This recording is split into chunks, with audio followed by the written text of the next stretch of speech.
esta conferencia va a estar a cargo del profesor José María Calvo de Andrés. Él es doctor en filosofía y licenciado en psicología por la Universidad Complutense de Madrid. Tiene un máster en educación por la Universidad de Montclair en el programa de filosofía para niños. Es cofundador de este programa en España, fundador y presidente del Ateneo Escurialiense de las Letras, las Artes y las Ciencias. Se desempeña como catedrático, escritor y conferenciante, miembro de diversas asociaciones educativas y culturales.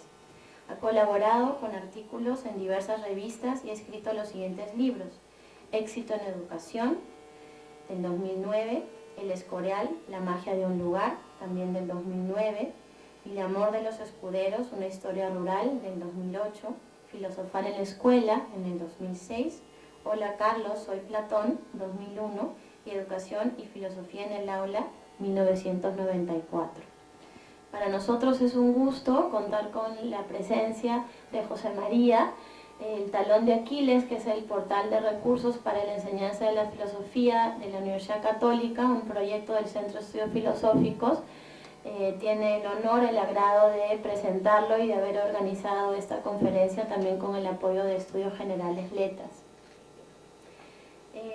Entonces creo que sin más preámbulo les doy la bienvenida. Sé que hay algunos colegas, profesores que han venido de otras universidades como San Marcos y La Cantuta. Bienvenidos, qué gusto tenerlos aquí. Y lo único que quisiera acotar es, como ustedes habrán visto en el programa, el profesor José María va a exponer una parte más teórica en un comienzo y luego vamos a tener un momento, un espacio para la aplicación práctica, y quisiéramos dejar algún tiempo igual para sus intervenciones, sus preguntas.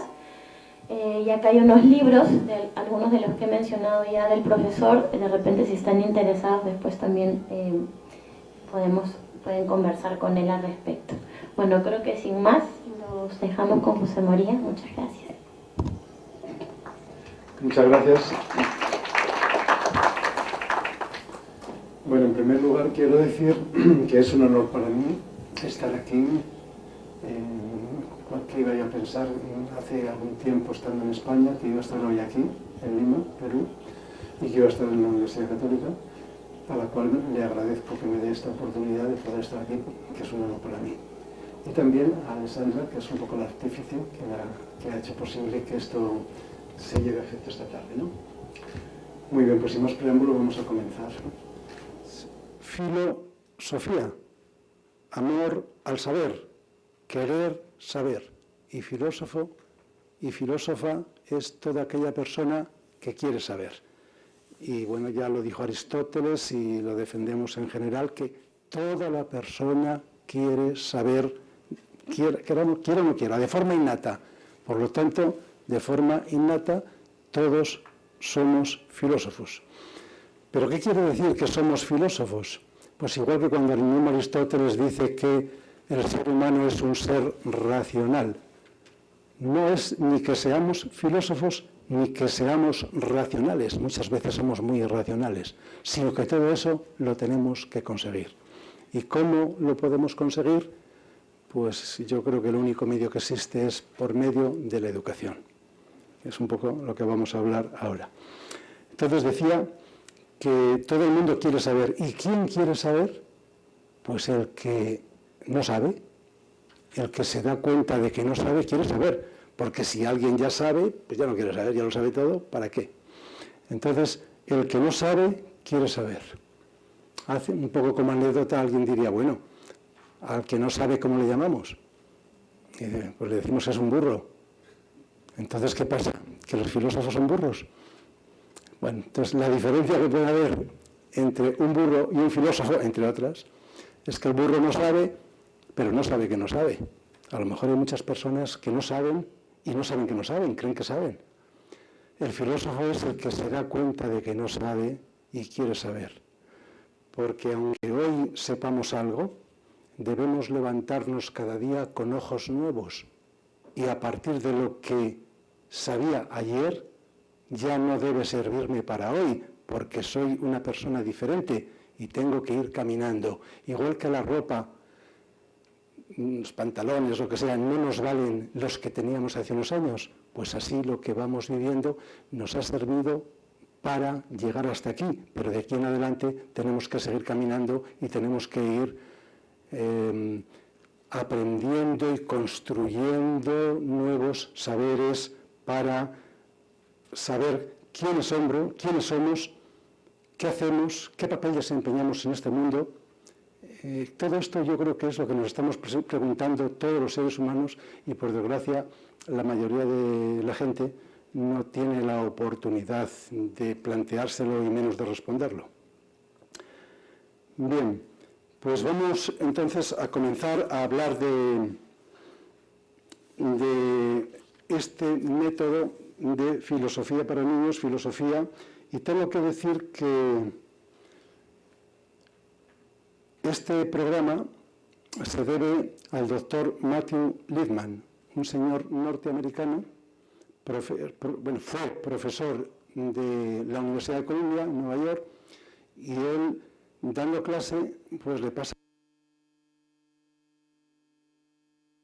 He oído cantidad de profesores que se quejan de que los estudiantes no llegan a los niveles que ellos querrían. Bueno, no voy a exponer todo el tema porque sería muy complejo. Entonces Matthew Lithman decidió, ante lo que se llama fracaso escolar, yo tengo que decir que después de este programa, que ya lo irán viendo, yo estoy enamoradísimo de este programa desde hace muchos años. Este libro, por ejemplo, cuando todo el mundo habla de fracaso escolar, yo creo que no hay que hablar tanto de fracaso escolar. ¿Qué es eso de fracaso escolar? ¿Quién es el que fracasa? Luego encima le echa la culpa a los estudiantes, que si son esto, que si son lo otro, cuando yo creo que ese fracaso posible. Y que hay que trabajar y hablar positivamente. Vamos a hablar del éxito en educación y no del fracaso. Esto ya, además, los que hablan de fracaso están diciendo lugares comunes de lo de siempre. Estos chicos no estudian, no tienen interés, cantidad de cosas. Por cierto, cuando venía aquí hacia la universidad y veía jardines, cosas, los edificios y esto, se me había ocurrido, algo que ya se me había ocurrido en otro momento y se me ocurrió aquí también. Yo he pensado en el cuento de Lewis Carroll, Alicia en el País de las Maravillas. Entonces, yo creo que la universidad es el lugar de las maravillas. Me gustaría, dado que estamos en filosofía, que pensemos. Podemos pensar las maravillas que ocurren o las que podrían ocurrir dentro de la universidad. Una serie de personas jóvenes que vienen aquí durante unos años y que en ellos va a ocurrir cantidad de cosas y que estos jóvenes se van a convertir en la conciencia de la nación, unos dirigentes, otros de otro tipo.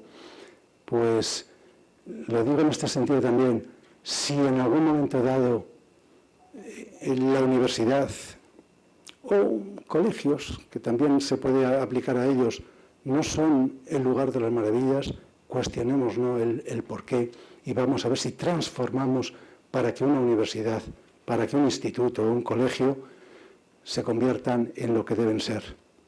A mí me ha pasado de vez en cuando observar las clases, las aulas, cuando están mis compañeros en clase y lo pensaba. Ahí dentro deben estar ocurriendo maravillas.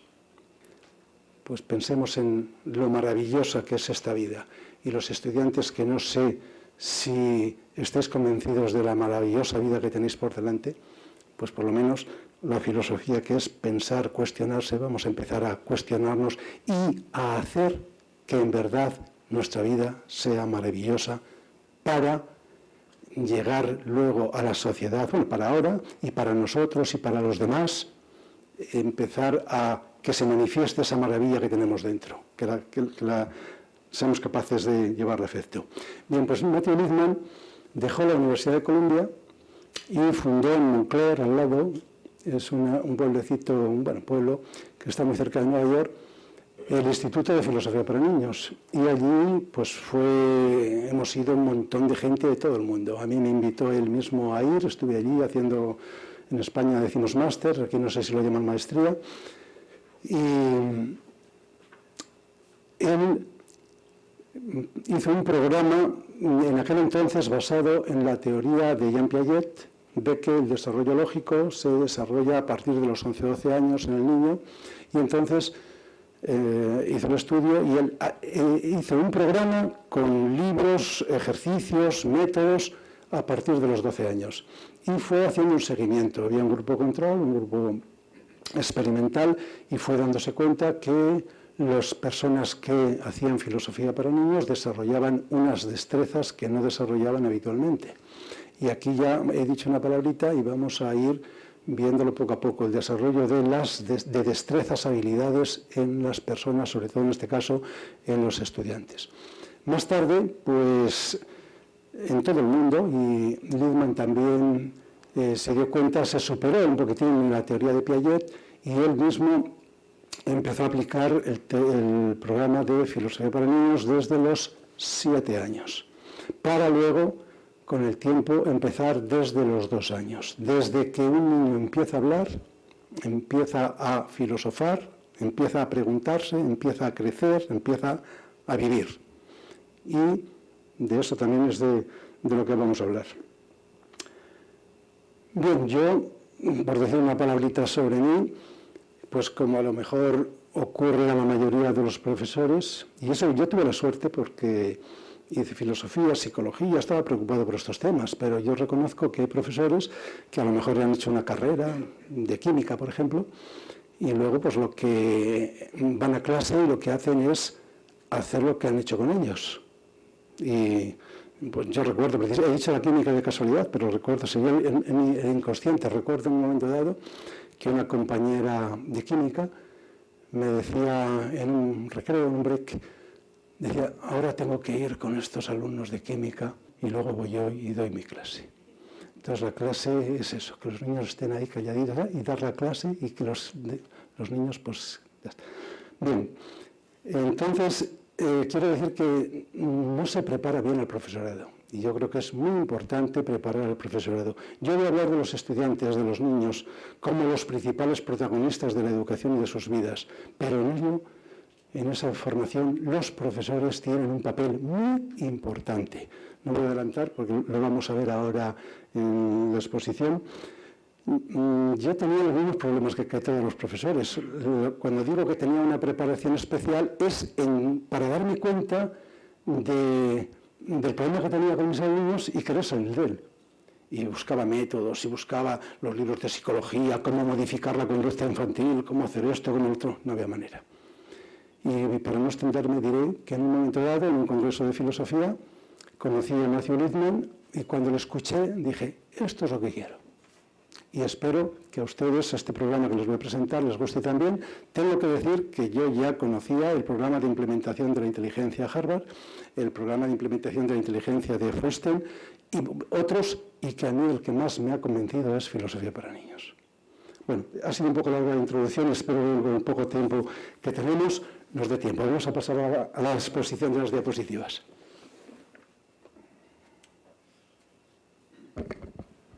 Bueno, FPN es filosofía para niños. Empiezo con una frasecita bonita. Educar es buscar que algo bueno le suceda a las personas. No sé si todo el mundo está de acuerdo en esto. Por medio de la educación, nuestra alma se transforma en algo humano y crea cultura. Dos cosas, ¿no? El ser humano no nace humano, sino que nos vamos haciendo. ¿Y cómo? A través de la educación. Tengo que decir que la educación, estamos hablando en una universidad, hay una educación reglada, pero la educación está en la casa, está en la calle, está en muchos sitios, ¿no? Por medio de la educación llega a ser capaz de mirar de un modo diferente. Yo esto es algo que quiero hacer hincapié. La filosofía es eso. Hay que mirar de modo diferente. Estoy viendo esto, ¿y si miro de modo diferente? ¿Qué vería? El estudiante aprende a mirar dentro de sí. Yo no sé, ojalá hubiera aquí, o veamos a cantidad de estudiantes, a ver cuándo y cuántas veces miran dentro de sí. A conocer su pensar, su sentir y su actuar propios. Aprende a ser crítico consigo mismo. Antes de criticar a los demás, aprende a mirar dentro de ti y a ser crítico contigo. Y cuando hablo de crítico, que ya hablaré más adelante, de que este programa intenta desarrollar el pensamiento crítico, el pensamiento creativo y el pensamiento cuidadoso, estamos hablando sobre todo de una crítica constructiva, porque destruir es fácil, pero luego ¿quién levanta lo que hemos tirado? Aprende a ser crítico consigo mismo y a observar lo que ocurre a su alrededor. La educación ayuda a desarrollar nuestra racionalidad, fue lo que dije antes. No es que seamos racionales, sino que tenemos que hacernos racionales en la manera que vamos viviendo. Hay que desarrollar esa racionalidad. Las piedras no pueden hacerlo. Los animales, no voy a meterme mucho por si acaso, dicen que tampoco. Dicen que hay algunos que se parecen o son más racionales que nosotros. Esa es otra polémica, pero vamos a hablar de los seres humanos. Educar la mente sin educar el corazón no es educación en absoluto, es otro punto que vamos a ir viendo, como cuando he hablado de implementación de la inteligencia y todas estas cosas, podía haber dicho de las inteligencias. No voy a decir aquí lo que dicen cantidad de gente, autores que han estudiado el tema y que encuentran muchas inteligencias. Yo las resumiría en principio en 3, parece que el 3 es un número mágico. La Santísima Trinidad y muchas cosas son 3. Bueno, hablaría de la inteligencia racional, la inteligencia emotiva y la inteligencia ética. Yo creo que ahí se pueden englobar todas. Luego puede haber sub. El ser humano, a diferencia de otros seres, es un proyecto. Yo creo que esto es algo que se nos debe quedar. No es un ser yecto, sino proyecto. No es un ser dado, sino que necesita hacerse, realizarse. Y este quehacer vital es la educación, como vengo diciendo, una educación que fomente la curiosidad y desarrolle las inteligencias. Todo ser humano tiene una ansia innata de aprender, de saber. El saber y el aprender es una necesidad vital, es algo que también he comentado. Pero la educación debe partir de los intereses del estudiante, de lo que es significativo para los estudiantes. Y aquí ya lo dejo de momento, luego no sé si habrá preguntas, que cada uno vea si cuando llega a sus clases o a otros sitios donde va a aprender, es algo que es de él, que lo asume como propio, o es algo que es del gobierno, del Ministerio de Educación o del profesor que lo tiene que decir y que a mí no me queda más remedio que aprender si quiero pasar de curso, si quiero llegar a algún sitio. Pero ojalá todo, porque no es quitar eso, Cuando alguien habla, yo llegaba a clase algunas veces y estaban los chicos estudiando integrantes y derivadas. Yo de letras decía, ¿y eso para qué sirve? Y se quedaban como diciendo, pues. Entonces, luego algunos pensaban, el profesor de filosofía dice que las integrales y las derivadas no valen para nada. Digo, oye, por favor, yo no he dicho que no valga para nada, estoy preguntando para qué sirven. Es más, voy a decir que si en todo el mundo se estudia esto, debe ser muy interesante. La pena es que no sepáis para qué pueda servir, que se dé así, sin más, sin saber por qué ni para qué. Entonces tiene que ser significativo. El estudiante es el único que puede saber qué aprendizaje es significativo para él y qué aprendizaje da sentido a su vida. Y viene aquí esta frase que lo corrobora de Lippmann: el significado no puede enseñarse, esto lo han dicho los psicólogos, el significado no puede enseñarse, sino que cada ser humano debe descubrirlo por sí mismo. Lo que para mí significa algo es totalmente o muy diferente de lo que significa para ustedes, y si no es así, malo. Podemos llevar un caballo al río, pero si no tiene sed, no beberá por más palos que le demos. Otra frase para reflexionar y para saber que la tarea que tiene muy importante el profesor no es soltar lo que ha aprendido en la universidad o lo que ha preparado antes de la clase y ya está, sino que lo que tiene que hacer, así dicho esto, es despertar la sed en los alumnos. Y no amenazar y dar palos y decir, y tú no apruebas, y tú esto, y tú lo otro, sino ser más positivo. Ya iremos hablando luego, que voy a seguir porque seguro no llegamos a la tarea del profesor. Entonces estamos hablando del programa Filosofía para Niños, o Aprender a Pensar. Cuando digo aprender a pensar, se supone que es aprender a pensar por sí mismo. Hay gente que habla de enseñar a pensar. Yo creo que nadie puede enseñar a pensar a nadie, que se puede ayudar a que el otro aprenda. Lo importante no es lo que hace el profesor, sino lo que ocurre en el alumno, su aprendizaje, su significatividad, pero con ayuda. Luego hablaremos también de la comunidad de investigación, etc. La educación consiste en enseñar a los hombres no lo que deben pensar, sino a pensar, dice Kelvin Cullis. Bien, entonces, el contenido importa menos. Los contenidos muchas veces se quedan obsoletos al día siguiente de aprenderlos. Y muchas veces lo que hacemos con los contenidos es adoctrinar. Lo importante en educación es que los alumnos piensen. Bien es cierto que no van a pensar en el vacío, tienen que pensar con algo, con contenidos. O sea, que lo que quiero decir es que el contenido como tal no es lo fundamental, sino el que el alumno sea capaz de, como dice Montaigne, cuando llega y un alumno está recibiendo cosas, muchas veces las vomita sin haber hecho la digestión el día del examen. Sin embargo, lo que entra, igual que la comida, tiene que quedarse dentro, hacer la digestión e incorporarse a la vida. Eso es lo fundamental. Pensar, ¿qué es pensar? Bueno, voy a decir un poquito nada más. Dar respuesta a tareas que van más allá de la afirmación dada. No es repetir lo que dice el profesor para ponerlo el día del examen, sino que hay que pensar en ello para ir más allá.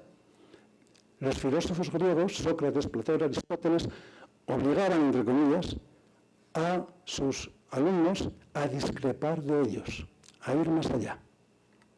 No sé si aquí también los profesores lo solemos o lo suelen hacer, el que los alumnos tengan que discrepar.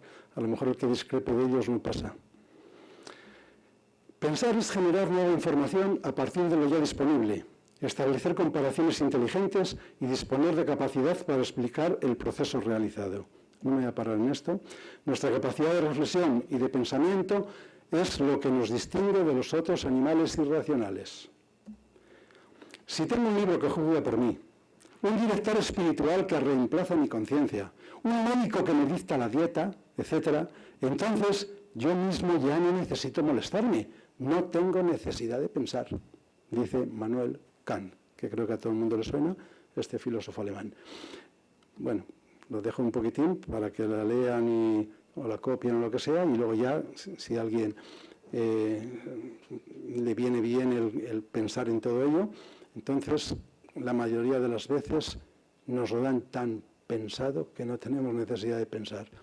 No sé si hoy hablaré un poquito de el hablar.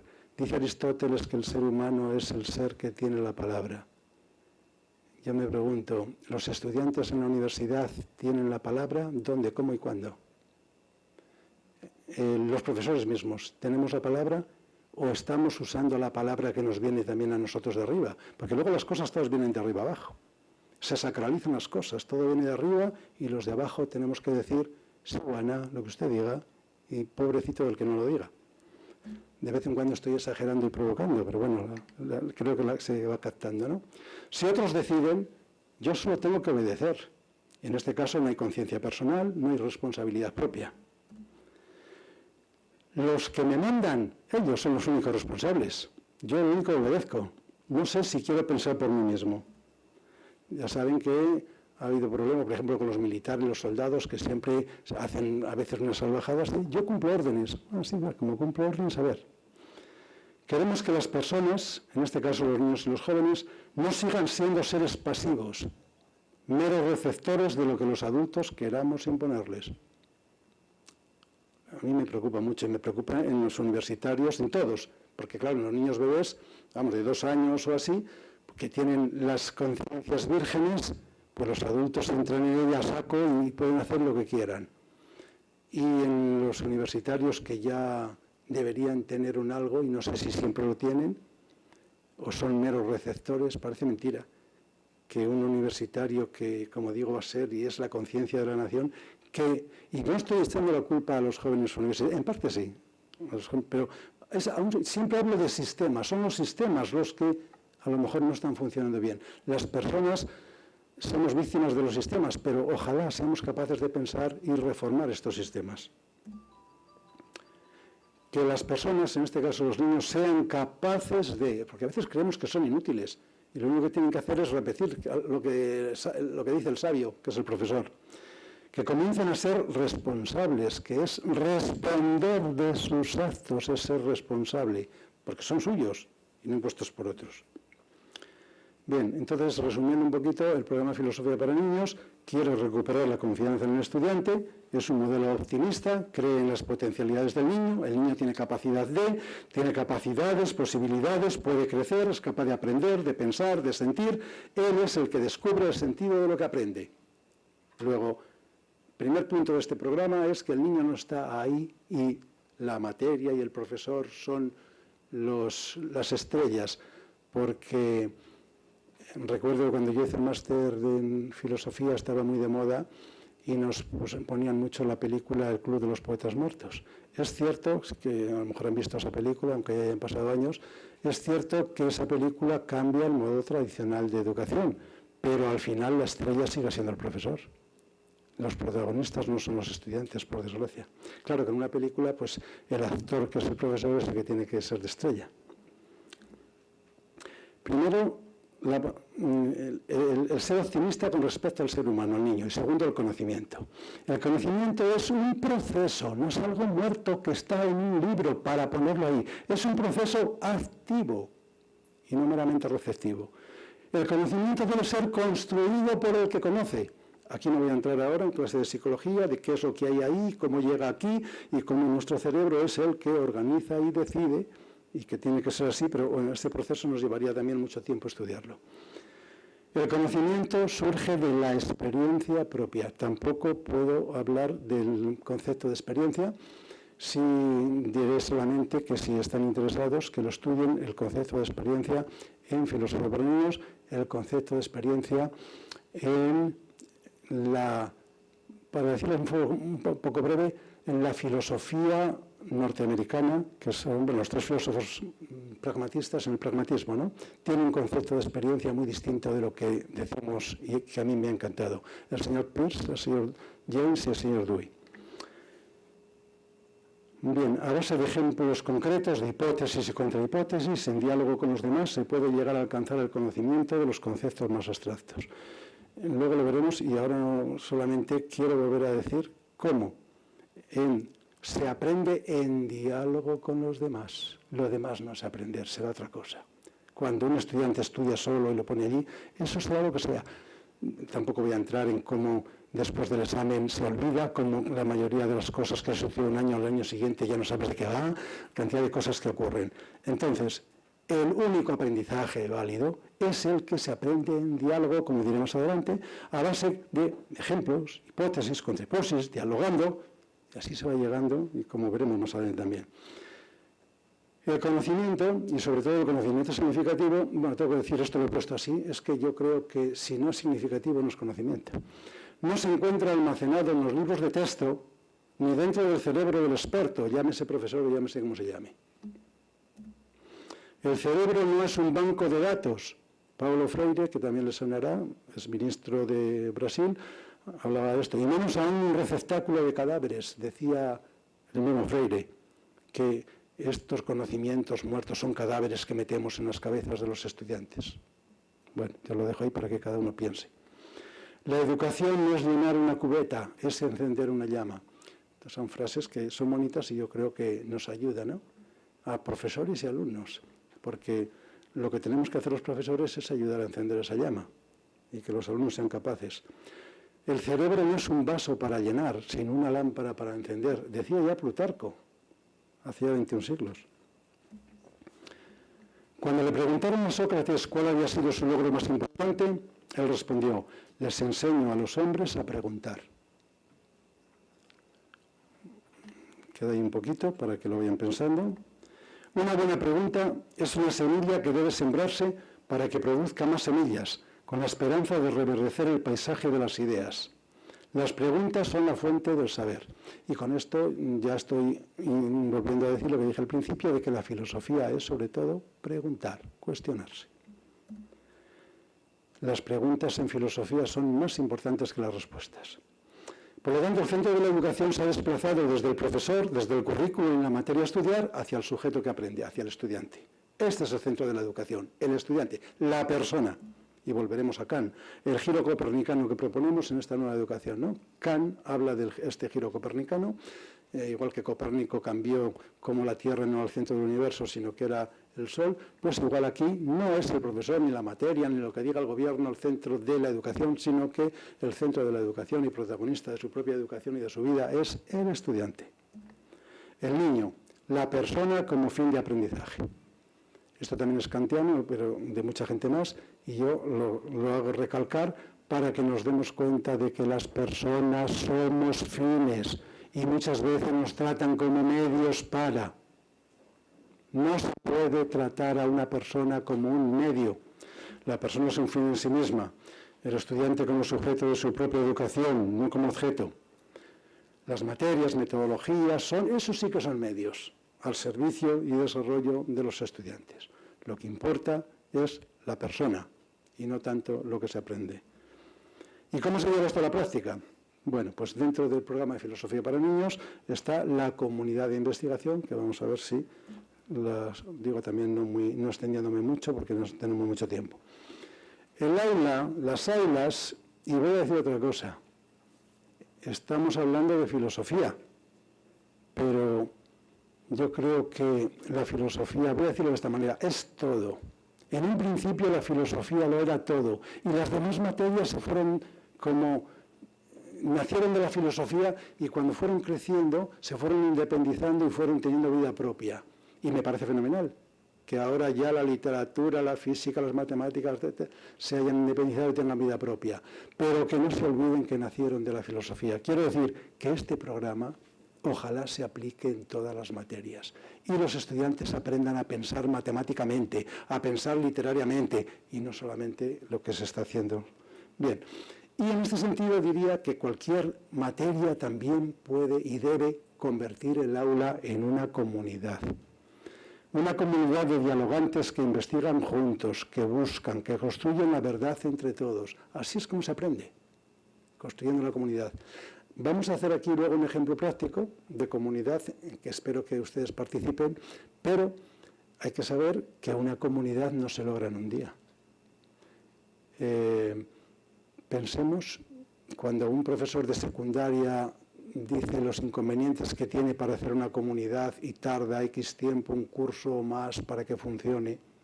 Pensemos en que esos niños han empezado con 3 años, 2 años, 3 años, 4 años a hacer una comunidad y luego ya cuando llegan a la secundaria y al bachillerato ya están preparados para esa comunidad, ya les es más fácil. Y luego en la universidad mucho más todavía. O sea, todo esto es una tarea. Entonces, quiero aclarar esto, que la comunidad es algo que se empieza el primer día de curso, ojalá ya venga un poco preparada de antes, y se va construyendo día a día. El aula como lugar donde ocurren cosas, vida, diálogo, aprendizaje. No es el lugar donde los estudiantes están quietecitos, calladitos, obedientes y escuchando lo que dice el profesor, sino que en un aula debe haber vida. Porque si queremos silencio, creo que ya saben ustedes, ¿saben dónde es donde más silencio hay? En los cementerios.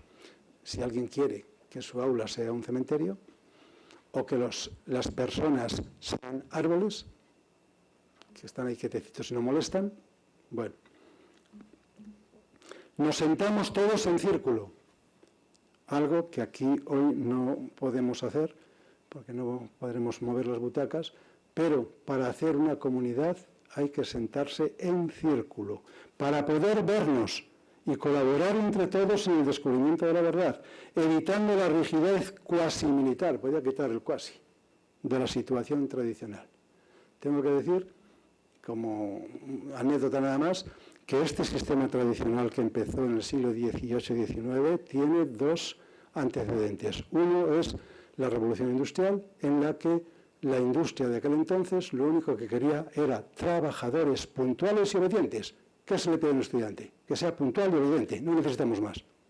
Y luego la colocación, la segunda influencia es la militar. Es ponerse todos en lo que nosotros llamamos fila india, en España, no sé si aquí, uno detrás de otro.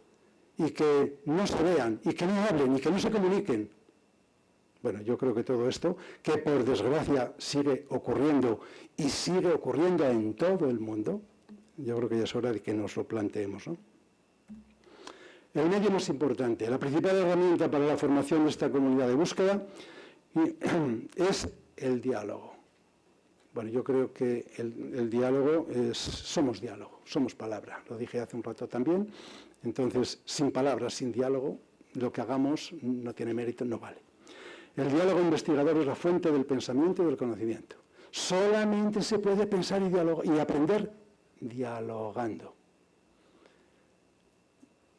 No voy a entrar ahora en todo lo del diálogo, porque saben que luego el diálogo no tiene por qué ser solo la comunidad del aula, sino que el diálogo luego, pues si es en filosofía, pues vamos a dialogar con Platón o con Kant. O sea, es diálogo, sea con quien sea. Y también diálogo consigo mismo. O sea, el diálogo tiene un montón de facetas que no puedo entrar en ellas hoy. Por medio de preguntas, pidiendo razones, realizando distinciones y conexiones o inferencias, se enredan en muchas otras formas de pensamiento de orden superior. Todo lo que vamos consiguiendo de lo que dije al principio, habilidades, destrezas que se desarrollen en el estudiante. Este diálogo investigador es a la vez autocorrector. Es muy importante que la persona se autocorrija, aprenda lo que está bien, lo que no está bien, y no tienen por qué corregirle a los otros, se corrige a sí mismo cuando está escuchando a los demás. El diálogo es deliberación. No se debate para convencer al otro, se delibera para llegar juntos más lejos. Ojalá en los parlamentos y por ahí hubiera esta deliberación para llegar juntos más lejos, pero yo no sé si quieren llegar a algún lugar. No voy a meterme en esto porque yo muchas veces me planteo a los adultos parlamentarios y por ahí, ¿dónde y cuándo han aprendido ellos a dialogar? ¿Cómo pueden ejercer? ¿Y cómo pueden enseñarlo si no lo han aprendido nunca? El diálogo lo primero que exige es respeto. Yo creo que esto no voy a pararme mucho tampoco. Signifique lo que signifique respeto, porque a lo mejor lo que yo entiendo por respeto es diferente de lo que entiende usted. No importa. ¿Estamos de acuerdo en que el respeto es la base fundamental de la convivencia y del diálogo? Pues a medida que vamos caminando y viviendo, vamos aprendiendo y examinando. ¿Eso que hace usted respeto? Y entre todos lo debatimos, lo discutimos, y así vamos aprendiendo lo que es el respeto, que el respeto tampoco lo tiene el profesor ni un libro en su cabeza. Lo mismo que otras cosas, la libertad, la justicia, eso no existe en la cabeza de nadie, sino que lo vamos aprendiendo en diálogo. Y el diálogo exige respeto. Yo respeto tus opiniones, aunque no las comparta. No trato de ganarte para mi causa, porque yo tampoco quiero que tú me lleves a tu causa. Respétame, yo te respeto a ti. Respeto. Esto llevaría también mucho. Cuando se implantan doctrinas en las mentes vírgenes de los niños, quedan ahí para siempre, independientemente de que sean verdaderas o falsas. Queda esto muy importante también, me voy a meterme. Esto lo saben bien los que actúan como líderes de algo. Las ideas se arraigan de tal manera que es imposible desecharlas si alguna vez se pretendiera. Se ven tan antiguas como la propia persona, y no se duda de ellas. Y no he hablado hasta ahora de la duda, a lo mejor dentro de un momento ya algo más, pero filosofar es dudar. Se defiende como algo sagrado y se convierten en los jueces supremos de todo comportamiento. Esas ideas que nos han metido desde muy pequeños. El niño no está a merced de los adultos, sean los padres, los curas, los profesores, los ministros. Yo a veces digo, y a mí mismo, no me hagas caso, pensad a vosotros mismos y sacad vuestras propias consecuencias. Yo digo cosas, en este caso porque es una exposición así, en otro caso sería dialogado, como hemos dicho. El niño es un ser sagrado, digno de respeto. Yo creo que esto no lo valoramos suficiente. Ya lo dije al principio, lo digo ahora. Creo que la mente del niño es algo tan sagrado, tan digno de respeto, que hay que tener mucho cuidado y que no hay que adoctrinar y que no hay que meter las cosas ahí porque yo crea. Yo con adolescentes a veces ellos mismos querían, y hemos puesto la película, por ejemplo, American History X, como el señor el padre cree que su nazismo es lo correcto y lo quiere imponer y lo impone a sus hijos. Y otros, digo nazismo para no meternos en otras cosas, pero sea quien sea y crea. Porque es que alguien dice, no, es que claro, ese señor era un desgraciado y tal, pero es que lo mío es puro, es la verdad. Ese señor creía que lo suyo era puro, la verdad. Entonces, mucho cuidado con respetar al otro, y si es un niño, más todavía. Nadie puede manipular ni adoctrinar la mente de nadie, y menos la de un niño indefenso. Y la actitud primera que hay, como ya dije también al principio, es la de humildad. Reconocer que no se sabe y que se quiere saber. Partimos de una situación que se siente como problemática, como duda, y que tira de nosotros hacia afuera de la caverna. Estoy hablando aquí un poquito de la caverna platónica, en la que dice Platón que todos vivimos, y que la educación debe ayudarnos a salir de esta caverna, no a cambiar una caverna por otra, porque la mía es más bonita, porque la mía es de oro. Bueno, filosofía, moral, saber, quiere saber, ya lo dijimos, quien después de laboriosos años de estudio y de trabajo va llegando a darse cuenta de que solo sabe que no sabe nada. Creo que ya saben todos cómo se preguntó al oráculo de Delfos, en Grecia, ¿quién era la persona más sabia de Grecia? Y el oráculo contestó que Sócrates. Y Sócrates decía, solo sé que no sé nada. Y fue lo que dijo el oráculo, porque se da cuenta de que no sabe nada. Por eso es el más sabio, aquel que se da cuenta de que no sabe.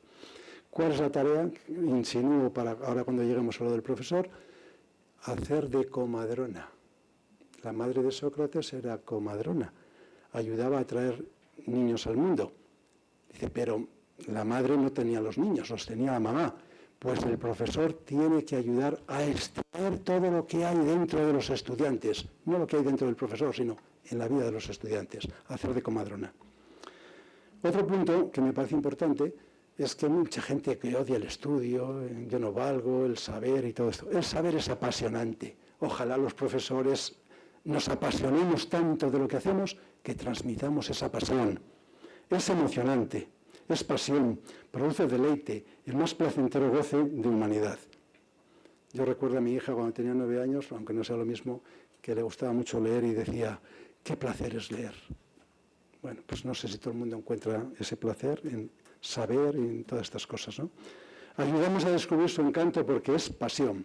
Somos sujetos de pasiones. Sin pasiones no tenemos vida humana. Vive perdido, sin belleza, sin verdad. No voy a entrar en ello, pero creo que aquí también hay algunos artistas para que se den cuenta de lo que es el sentimiento y la pasión para poder comprender la verdad, la belleza y la bondad, etc. Esto es un amigo mío que tenía esta frase y me gustó en un libro suyo. Nada hay más placentero que permanecer días enteros en las moradas filosóficas. Pensar se convierte en una de las formas de la felicidad. Ojalá ya sea así, y si no, después de esta charla, vayan viendo que el pensar es una de las mejores formas de la felicidad. Que sean capaces de revisar sus puntos de vista a la luz de los puntos de vista de los otros, estamos hablando del diálogo, y de tomarlas con seriedad para de esta forma llegar a construir su propia versión del mundo y de ellos mismos. Bueno, se aprende la tolerancia, nos prepara más para la vida en democracia y facilita la madurez de los niños y las niñas. El estado de duda provoca una insatisfacción que hace que comience la investigación. Cuando dudo, cuando tengo algo ahí, es cuando quiero hacer algo. Cuando estoy tan tranquilo porque me lo sé y tal, entonces no avanzamos. Este nuevo diseño del modelo educativo exige un nuevo modelo de profesor. No sé cómo vamos, pero ya es la última parte de la parte teórica, la del profesor. La educación tradicional se basaba en un adulto que sabe y lo enseña al que no sabe, en el dominio de unos y la sumisión de otros.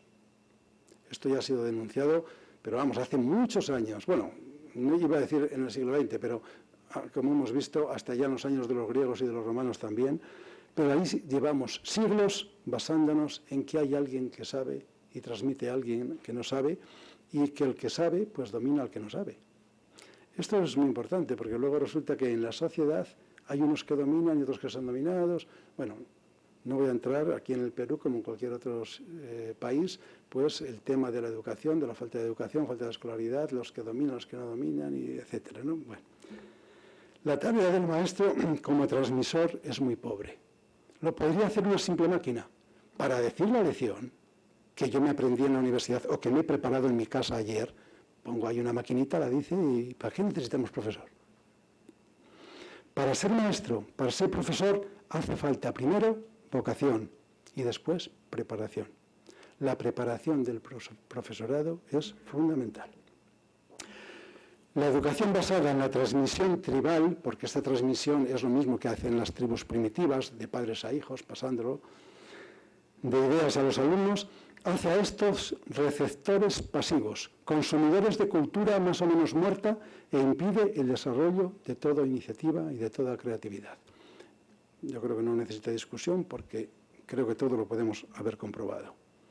No seamos los profesores los sabios o sabiondos. Dejemos que los alumnos descubran por sí mismos. Hagámosles ver las implicaciones de lo que están haciendo y diciendo. No damos respuestas porque no las tenemos. No somos expertos en nada. vuelvo al solamente sé que no sé nada. Cada vez que enseñamos algo a un niño, impedimos que lo descubra por sí mismo. Esto también lo dijo Cicerón.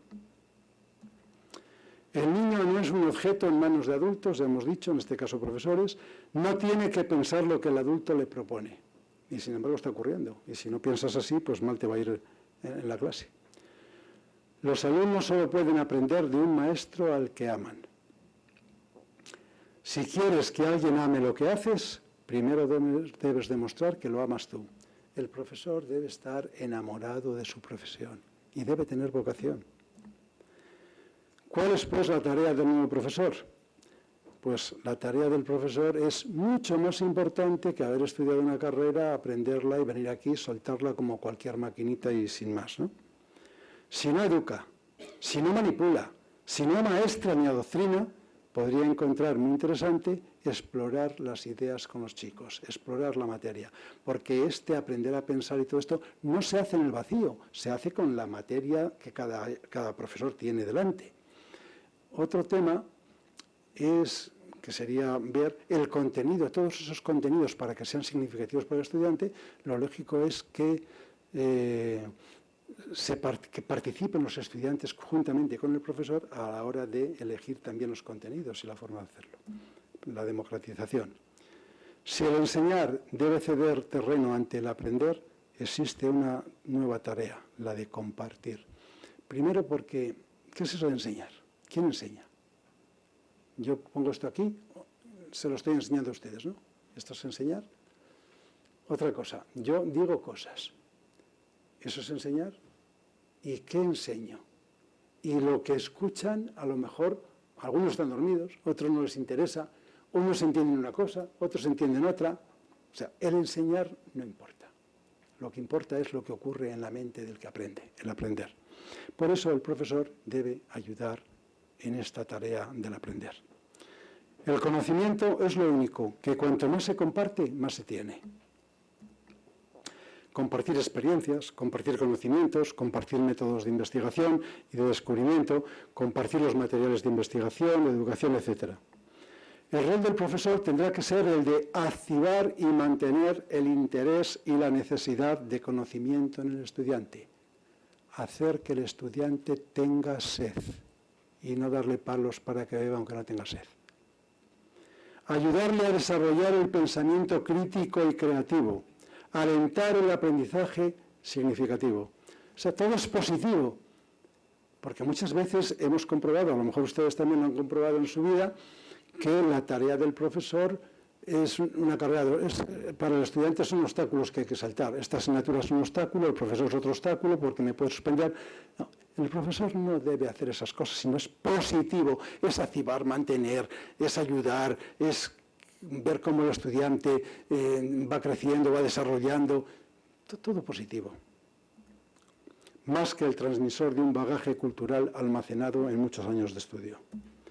Conseguir niños pensadores, capaces de hacer análisis, de deducir consecuencias de lo que aprenden, más que transmitir contenidos curriculares. Entonces, esto es lo que pretende este programa, que los niños sean pensadores, sean capaces de hacer análisis, sean capaces de cada vez más cosas, ¿no?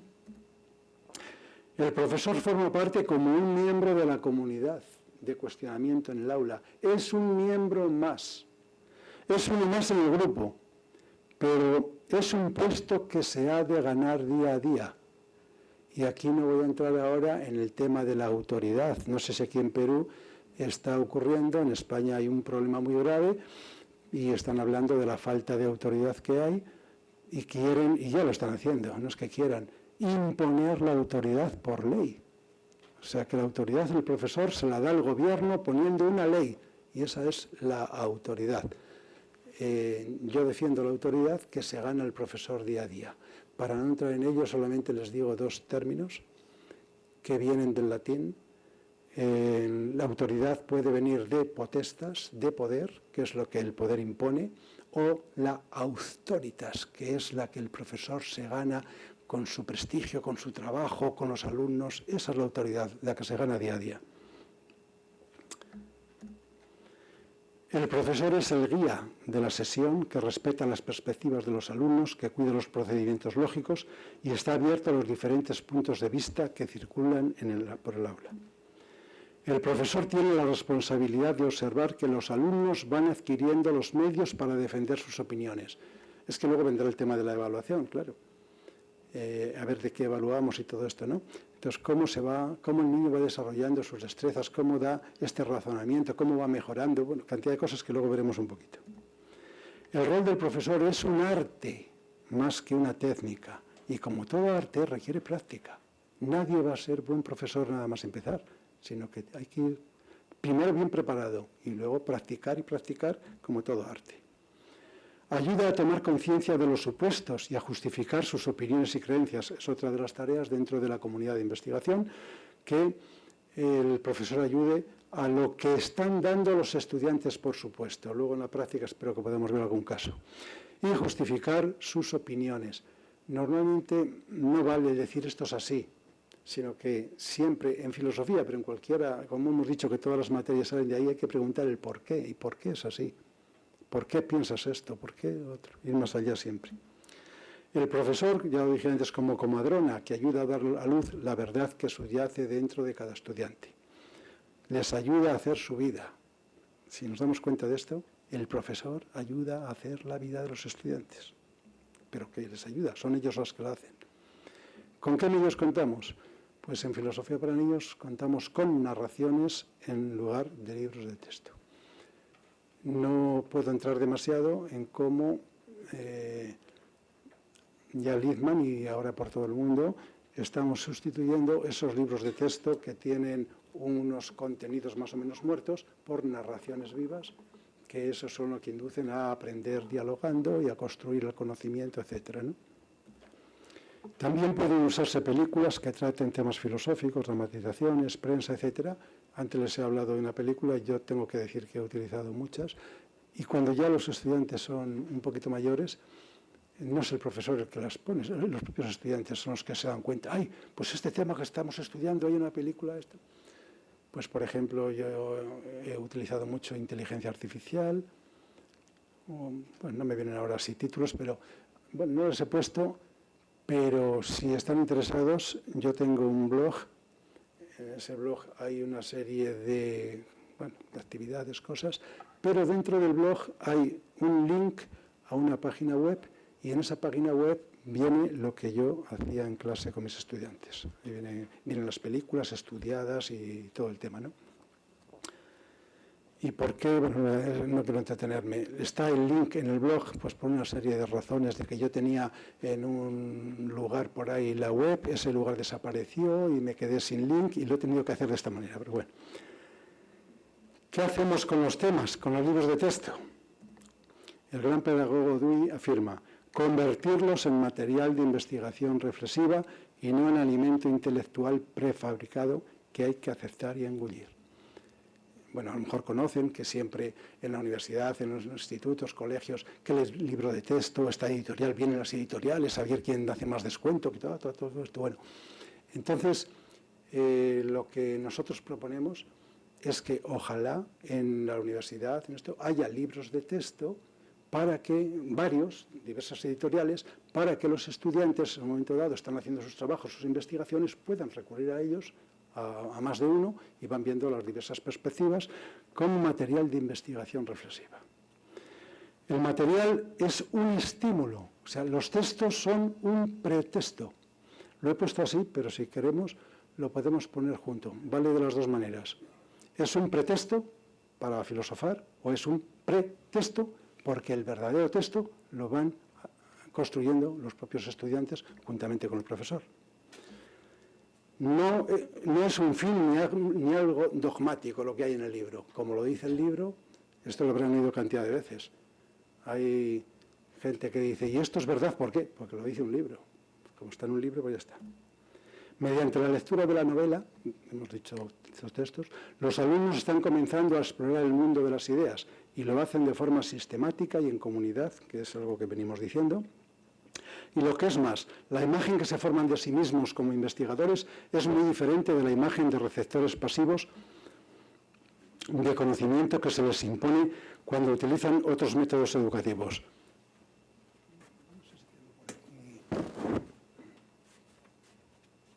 Por citar algo, a ver si lo encuentro rápidamente, que han hecho algunos investigadores,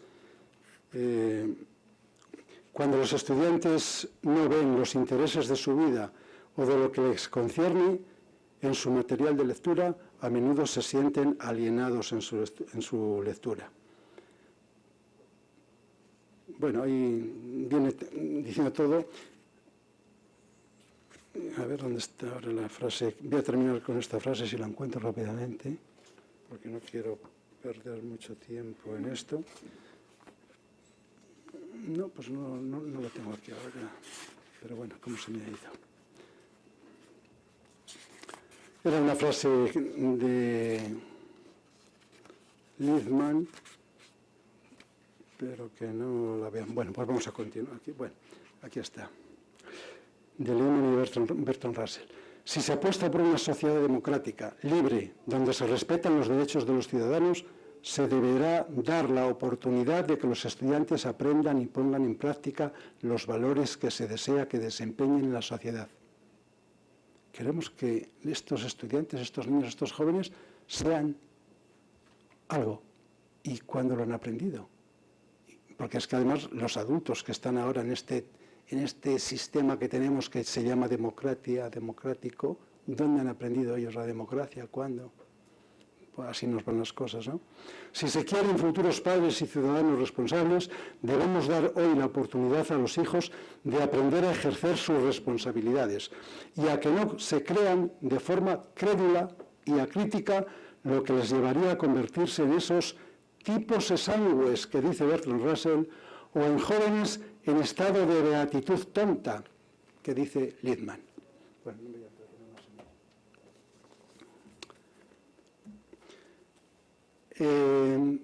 ¿qué hacemos? Luego intentaremos practicarlo. Leemos entre todos en voz alta una parte del libro, la parte que decida la comunidad, a propuesta de alguno de sus miembros, incluido el profesor.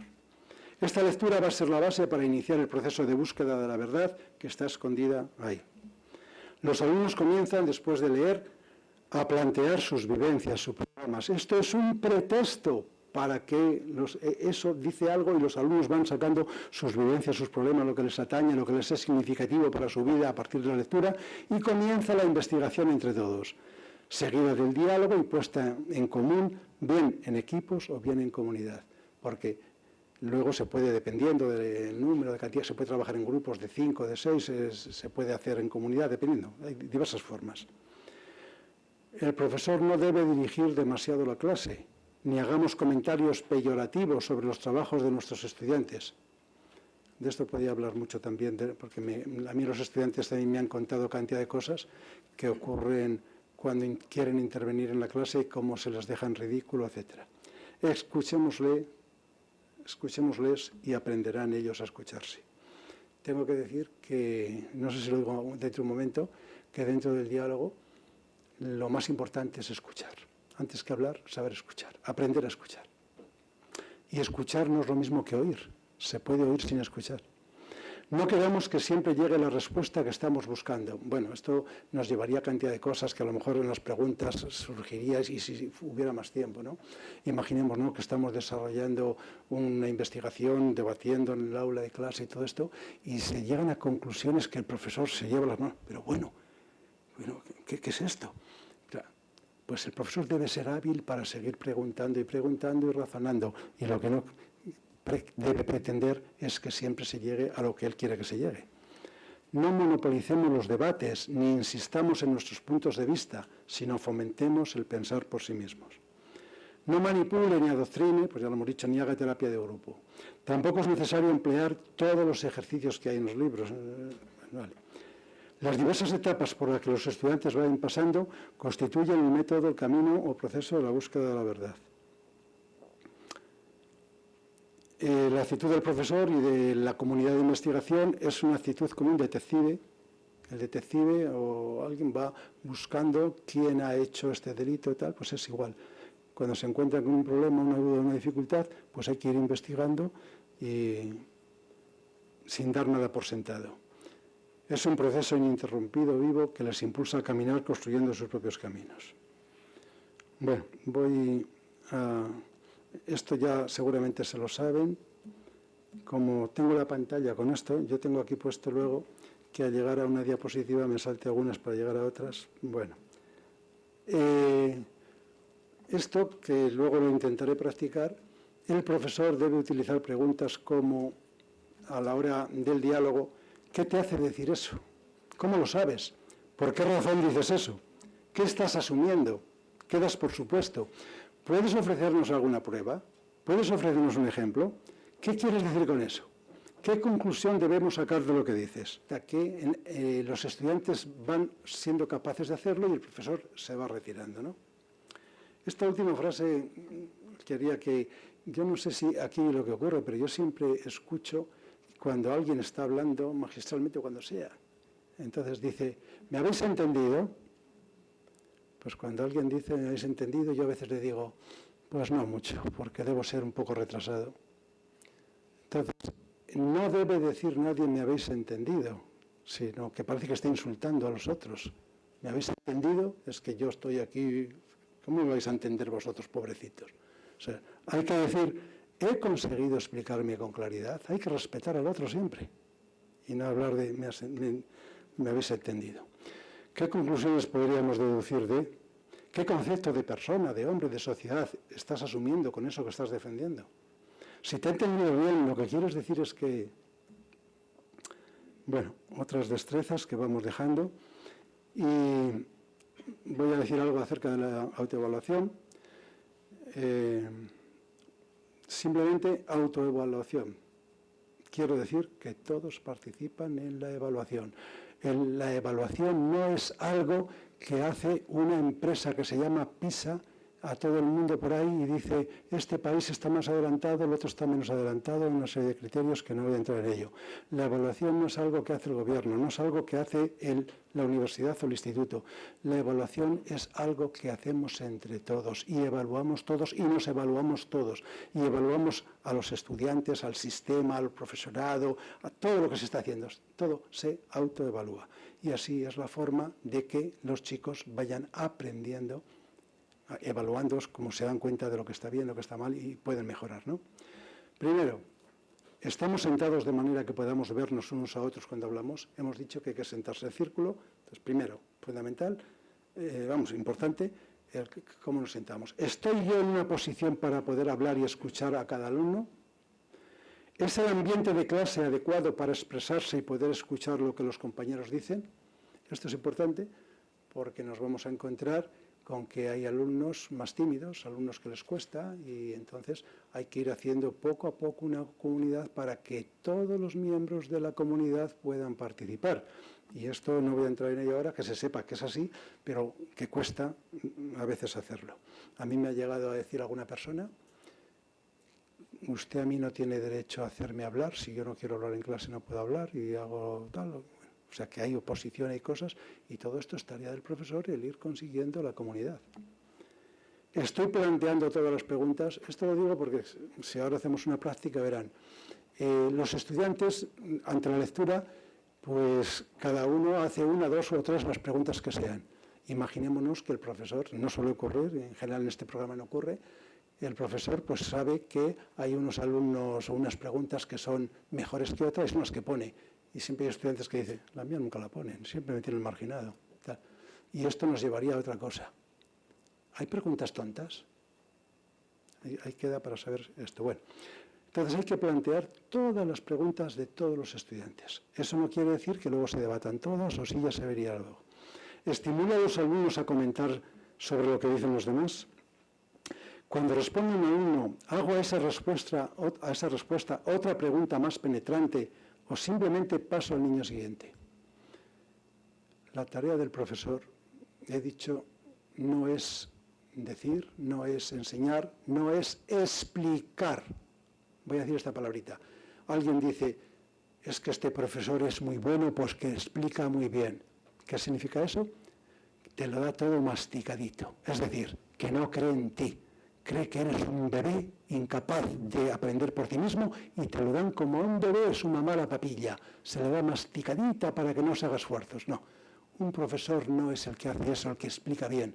Un profesor es el que te complica la vida para que pienses más y más. Luego, no es explicar, sino complicar la tarea del profesor. Entonces, ¿cómo? Haciendo una pregunta más penetrante, llegando cada vez más allá, ¿no? Se desarrollan los diálogos de una manera positiva y constructiva, que esto también hay que irlo aprendiendo. A ver quién, cuándo y cómo ha aprendido y sabe dialogar. Y si vamos de una forma constructiva, porque, bueno, me imagino que con chicos y chicas de la universidad, igual que con adolescentes o con otros, pues ocurren cantidad de cosas. Aquel que tiene un mote, aquel del que se ríen, bueno, son cantidad de cosas. Pero todo eso es lo que se logra superar con la comunidad de investigación.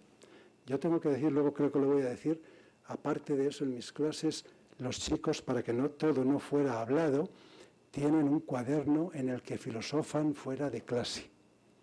Te dicen cada cosa.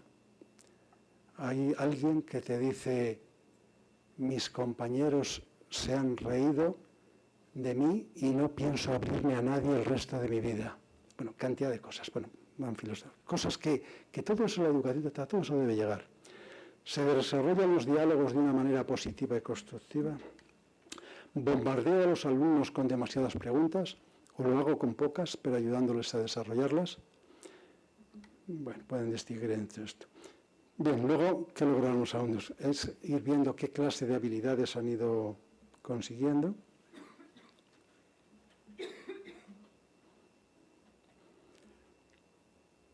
Nos damos cuenta de que no existe la verdad absoluta dogmática. Todo conocimiento es producto de un razonamiento práctico. Por esta razón, la adquisición y la retención del conocimiento debe ser siempre un proceso activo, que nunca para. La verdad, ¿qué es la verdad? La verdad la ha descubierto alguien, la descubrió Newton, la descubrió Einstein, alguien la ha descubierto, o Aristóteles. ¿Quién descubre la verdad? ¿Cuál es la verdad? Pues la verdad es algo, yo a veces pongo el ejemplo, es como el horizonte, que vamos, ¿no? Allá está el horizonte, allá está la verdad y vamos a ella, y cuando llegamos se nos ha ido más allá. Y así es, caminar y caminar, construyendo parte de la verdad hasta que llegue el último ser humano.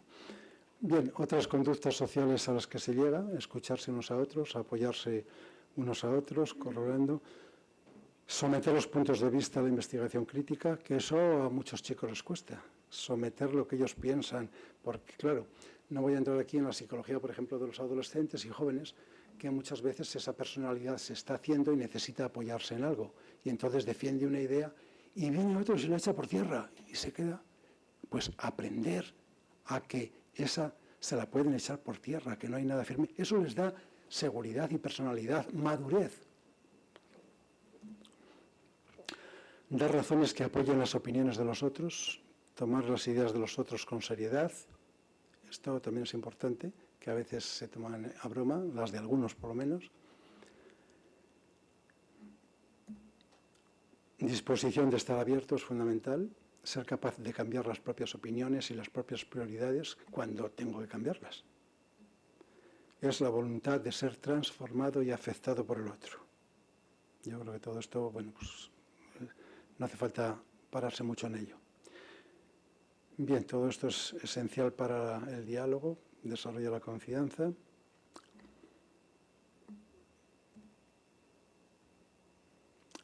Como condición de la autoestima y todas estas cosas, que no voy a entrar ya mucho en ello.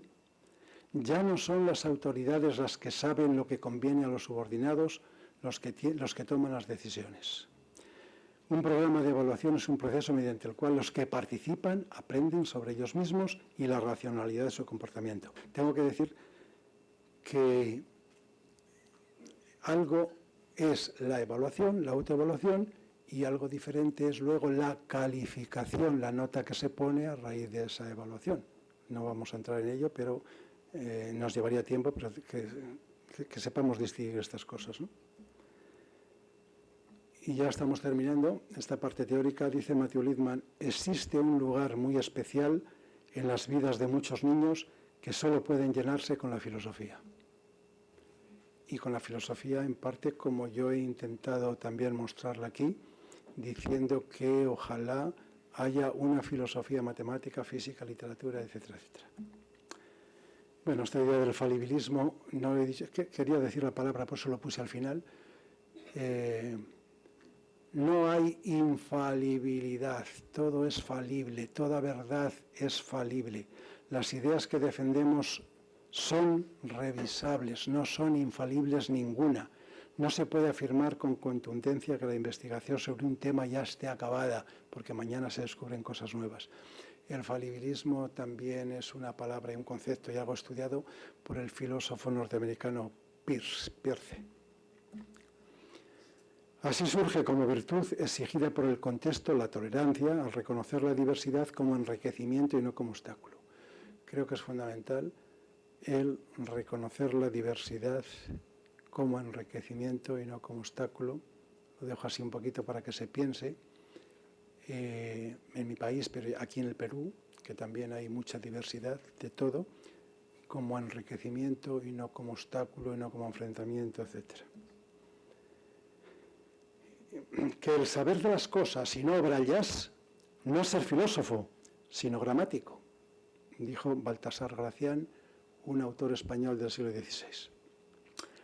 Y aquí termino ya con la última frase, creo que esta ya es la última. Si tienes una piedra en el zapato, hay que quitarla, no basta hablar de ella. Hasta ahora lo que yo he hecho aquí es hablar de ella, ahora tenemos que quitarla. Empieza la parte práctica. Se acabó el tema este. Bueno, pues vamos. Gracias. Gracias.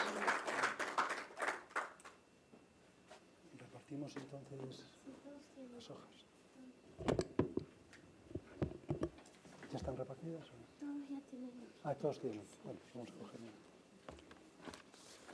Les han repartido las hojas con un texto y no sé si la han leído, no os ha dado tiempo, porque hay dos textos. El primero se titula La cena está lista y el segundo, si los han leído y alguien tiene preferencia para que empecemos por uno o por otro, pues que lo digas, ¿no? Empezamos. ¿Alguien tiene preferencia por alguno?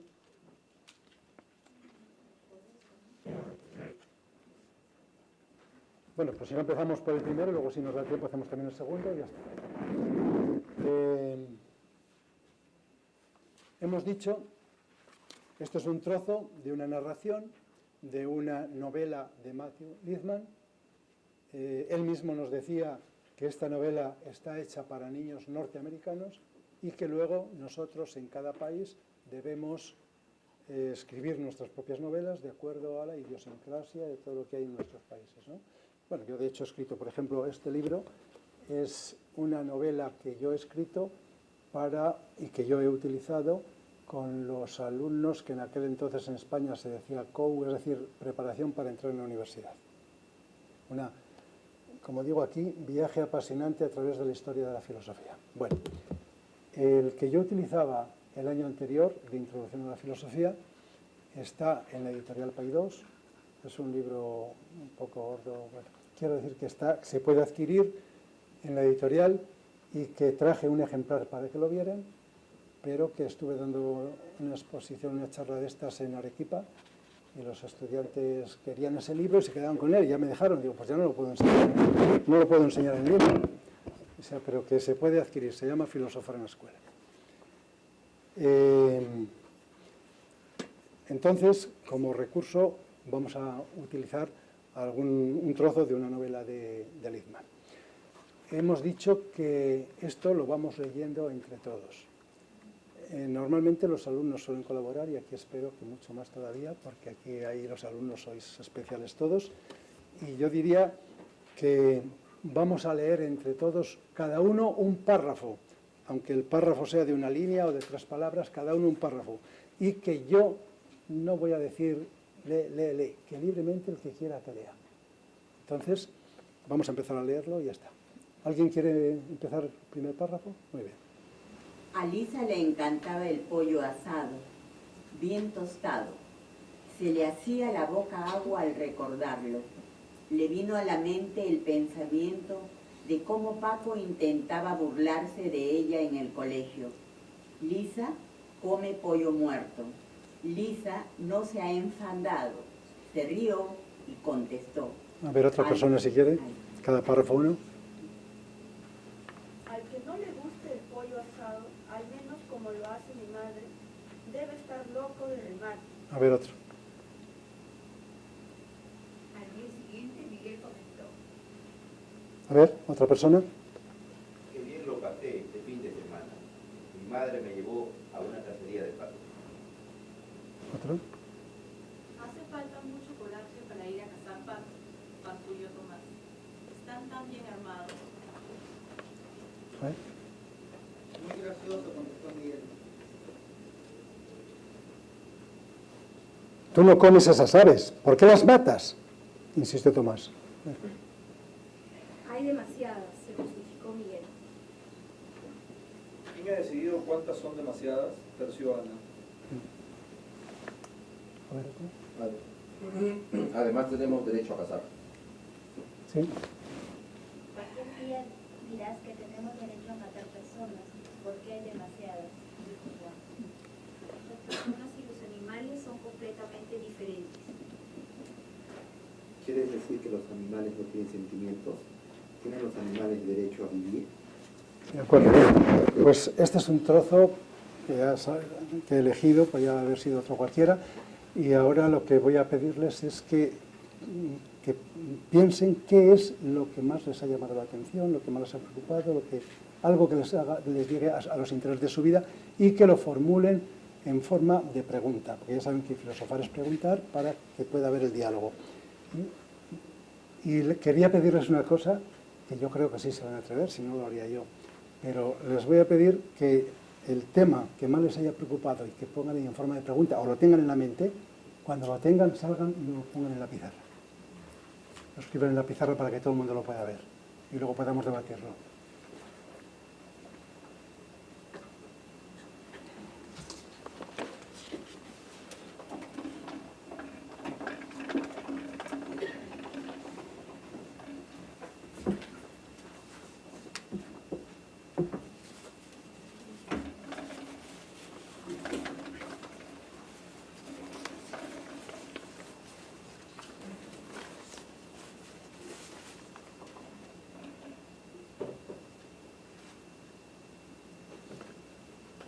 Cuando tengan una pregunta, yo creo que se animarán. No nos dará vergüenza ni nada de eso, ¿no? ¿Pueden salir? ¿Quién decide por la vida de alguien? Bien, voy a anotar varios.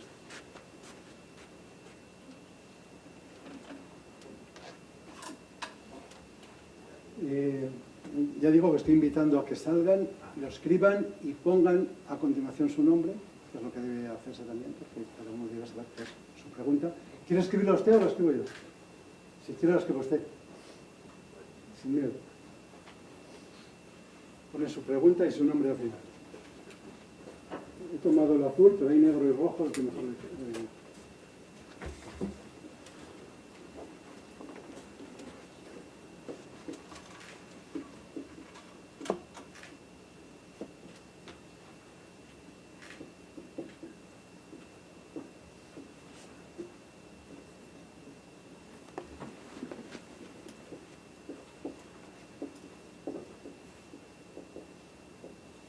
Gracias. Por si acaso la frase es más larga, intenta si quieres empezar desde aquí. Pero esa ha cabido muy bien.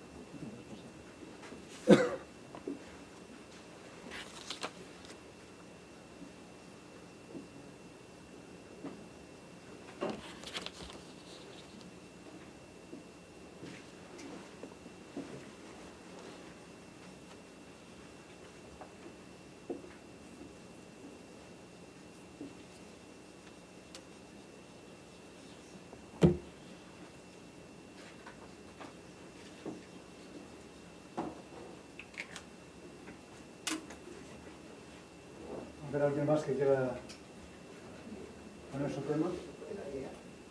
Si luego las vemos todas. Bueno, la primera de Denis, ¿quién decide por la vida de alguien? La segunda de Elena, ¿acaso el ser humano no es también un animal? ¿A ver alguien más que se anime? Sí, gracias. Tengo que decir que con los propios alumnos, igual que aquí, cuando la comunidad está funcionando en X tiempo ya va todo rodado, pero los primeros días hay que dar tiempo y dar espacio y todas estas cosas.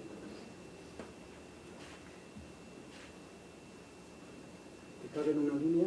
Sí, es chiquito.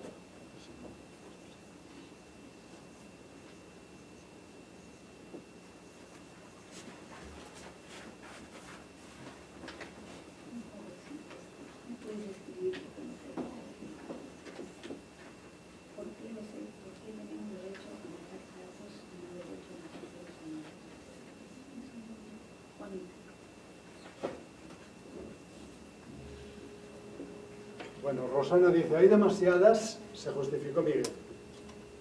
Luego explicaremos un poquito lo que se quiere decir con cada pregunta. Rosana, esto, Alessandra, tú que eres más alta, ¿por qué no escribes aquí?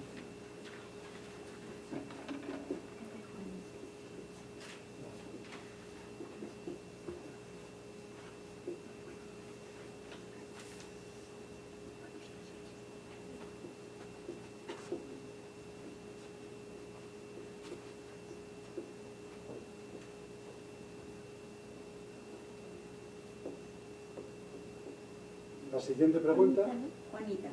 ¿Por qué tenemos derecho a matar patos y no seres humanos?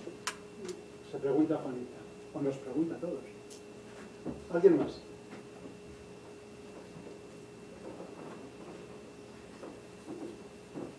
Cuando hay muchas preguntas también se puede ir numerando 1, 2, 3, 4 para saber exactamente.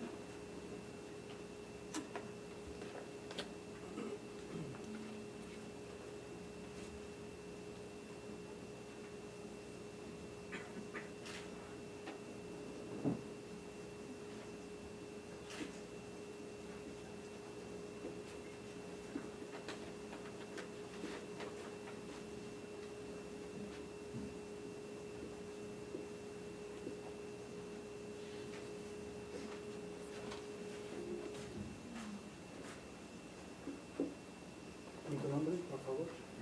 Gracias.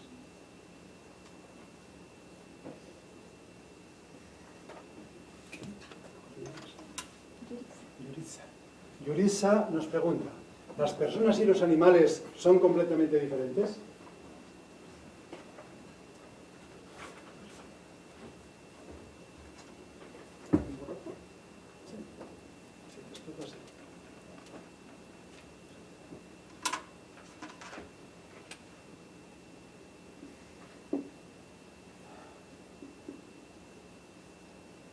Cuando la comunidad va funcionando, a veces en una clase de 30 personas pueden salir hasta 70 preguntas. Entonces, ves y te sabes qué es lo que está pasando aquí con tanta cosa y el profesor va viendo cómo entre los estudiantes puede haber preguntas que puedan pertenecer al mismo bloque y hacer diversos bloques, ¿no? Es decir, 7 son de este tema, y así quedan ya a lo mejor reducidas a 8 o 10 grupos y ya se puede hacer mucho mejor, las 60.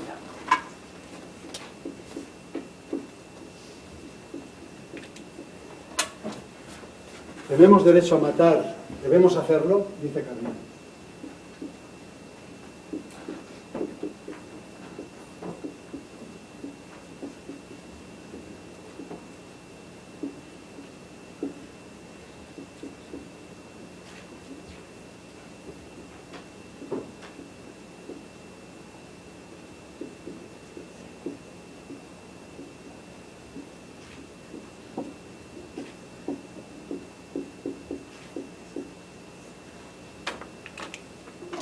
Vanessa pregunta, ¿se puede decir que el ser humano al matar a un animal ya es otro animal?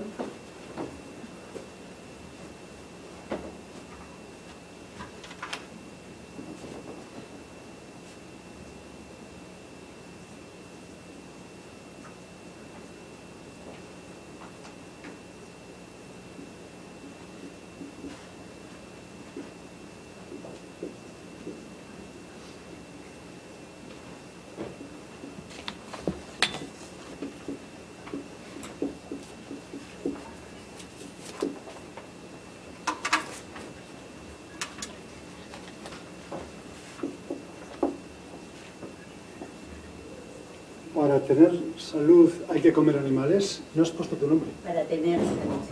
No, bueno, pues ponértelo. Pon. Para tener salud hay que comer animales.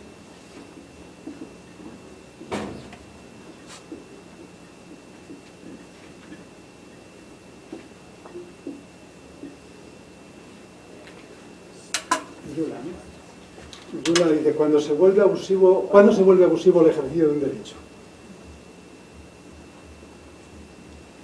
René. Para tener salud hay que comer animales. ¿Alguien más quiere exponer su pregunta, su preocupación para que sea debatida por la comunidad? Bueno, como es una prueba, pues repito que con estudiantes podríamos esperar un poquito para que ellos les cuesta más y todo lo demás, pero como prueba yo creo que podemos ya comenzar a debatir. Entonces, como hemos visto, hemos leído, se puede dramatizar y se pueden, puse ahí los nombres a ver qué podía ser. Entonces, como cada uno es un personaje, se puede dramatizar desde el aula, salir aquí a un grupo y dramatizar la lectura. El debate, como he dicho, se puede hacer en grupos de 4 a 5 y algo en común. Se pueden grabar las sesiones para luego poder evaluarlas y poder mejorar. ¿No? Hay un manual, normalmente cada novela tiene un manual con libros de ejercicios, planes de discusión que ayudan a todo esto, ¿no? Para prepararlo para que en la medida que vaya viendo el desarrollo de la comunidad y del diálogo investigador, ver qué ejercicios y qué planes de discusión se pueden emplear, ¿no? Bueno, hemos visto que en una clase, en una comunidad, se da la oportunidad a que todos los miembros puedan participar, leyendo, diciendo su pregunta, ahora empezando a debatir, o como algo que ya he dicho que es muy importante es escuchar. Saber escuchar es muy importante también, ¿no? Y como iremos viendo y ahora un poquito, todo esto tiene el fin de hacer estudiantes pensadores, de desarrollar las potencialidades, las habilidades, las destrezas del razonamiento de los estudiantes, ¿no? Y por último, creo que a lo mejor a algún día se me ha ocurrido, después de debatir un día, 2 días, X días, se puede también concluir, entre comillas, nunca se concluyen las cosas, con que los propios estudiantes individualmente o por equipo puedan, a partir de estas historias, redactar sus propios, redactar otras historias. Bien, ¿les parece que lo que ha salido ahí son preguntas filosóficas? ¿Creen que sí? ¿Por qué crees que sí? ¿Cómo te llamas? Amador. ¿Por qué crees que sí? Hay temas que conllevan lo que es la trascendencia, como lo que es muerte, por consecuencia de lo que es la vida, que son temas complejos, que aparentemente están escondidos en una pregunta sencilla, pero esa pregunta te lleva a reflexionar sobre lo que es muerte y vida, y es casi muy complejo. ¿Alguien opina de otra manera? ¿Sí o que no? Son preguntas filosóficas que pueden llevar, porque alguien dice, hemos dicho que dice filosofía para niños, ¿qué es eso? ¿De qué vamos a hablar? ¿Vamos a hablar de filosofía o no vamos a hablar de filosofía? Sí, perdón. ¿Tu nombre? Luis. También podemos decir que el mismo hecho... Puedes hablar, si puedes, un poquito más alto, porque más rato los demás seguro que no le... Bueno, hay que saber que estando en un círculo es más fácil, así menos. Sí, pero también podemos pensar acerca de que las preguntas y todo eso surge a partir de la duda, y buscar la respuesta a esa duda desde cada uno de nosotros y nuestra perspectiva hace que sigamos avanzando como usted también lo había avanzado, y es lo que yo también pienso. Y esto cada vez que uno trata de avanzar, y se lee más, se da cuenta que no sabe nada, es cierto. Y creo que la duda nos lleva a los interrogantes. Muy bien. De hecho, por eso precisamente se publican novelas. Algo vivo, que es lo que provoca la duda. A veces el libro de texto con esas dos cosas que hay que aprender no nos provocan nada, ¿no? Ni duda ni nada. Muy bien. Bien, pues parece que sí podemos tratar temas filosóficos. ¿Hay alguno en especial que les interese tratar antes que otro? Ya saben que si tuviéramos muchos días podríamos tratar todos si la comunidad de investigación lo quiere. Pero como hoy tenemos menos tiempo, pues podemos tratar alguno. ¿Hay alguna pregunta en especial que les interese que empezamos a debatir? ¿O a deliberar sobre ello? Todas tienen que ver con animales y seres humanos, ¿no? Relación. Un pequeño comentario. Yo no entendí bien la dinámica porque entendí que era seleccionar una frase que me había impactado del texto literal. Pero entonces, cuando escribí esa línea que seleccioné, porque justo leí el fin de semana una revista y hablaban de las corridas de toros y el derecho de respetar a los animales. Y comentaba un profesor de Derecho y él mencionaba que se trataba de ponderar, ¿no? ¿Y por qué justificó? Era la palabra que me llamó la atención, porque siento que cada posición, en este caso la de las corridas, o el que montaba los patos, o el que defiende a los animales, justifica justamente su posición, ¿no? Culturalmente, por añoranzas. Entonces, a donde a mí me interesaba ver era esa dinámica de la ponderación, ¿no? Porque definitivamente un grupo va a tener que ceder, porque ambos tienen argumentos que justifican sus elecciones. Y quizás eso es un poco lo de la ética, ¿no? Tengo que decir que, muy bien, muchas gracias, que lo lógico es que cuando ya vayan ustedes hablando, se vayan contestando, no tenga que venir todo, sino allá. Lo que pasa es que no estamos en círculo para que esto se favorezca. Pero ya cuando oigan algo de algún compañero o compañera, pues ya ustedes van contestando, ¿no? No sé si a alguien le interesa, por ejemplo, esto de la justificación de matar animales o de las corridas de toros. Sí. O sea, estaba pensando que cuando tú preguntabas qué tan filosóficas son las preguntas, y yo encontraba que justo detrás está el tema de justicia. Y ahorita que Rosana acaba de comentar eso, o sea, también podríamos crear una nueva pregunta, ¿no? O alguno de nosotros podría salir y colocar una a partir de lo que está surgiendo. Por ejemplo, ¿es justo matar para comer? ¿No? Porque finalmente nos estamos preguntando por la justicia de ese supuesto derecho o no. Entonces, el tema de justicia es muy central igual a la filosofía, ¿no? Claro, se puede salir y escribir o seguramente saldría en el debate.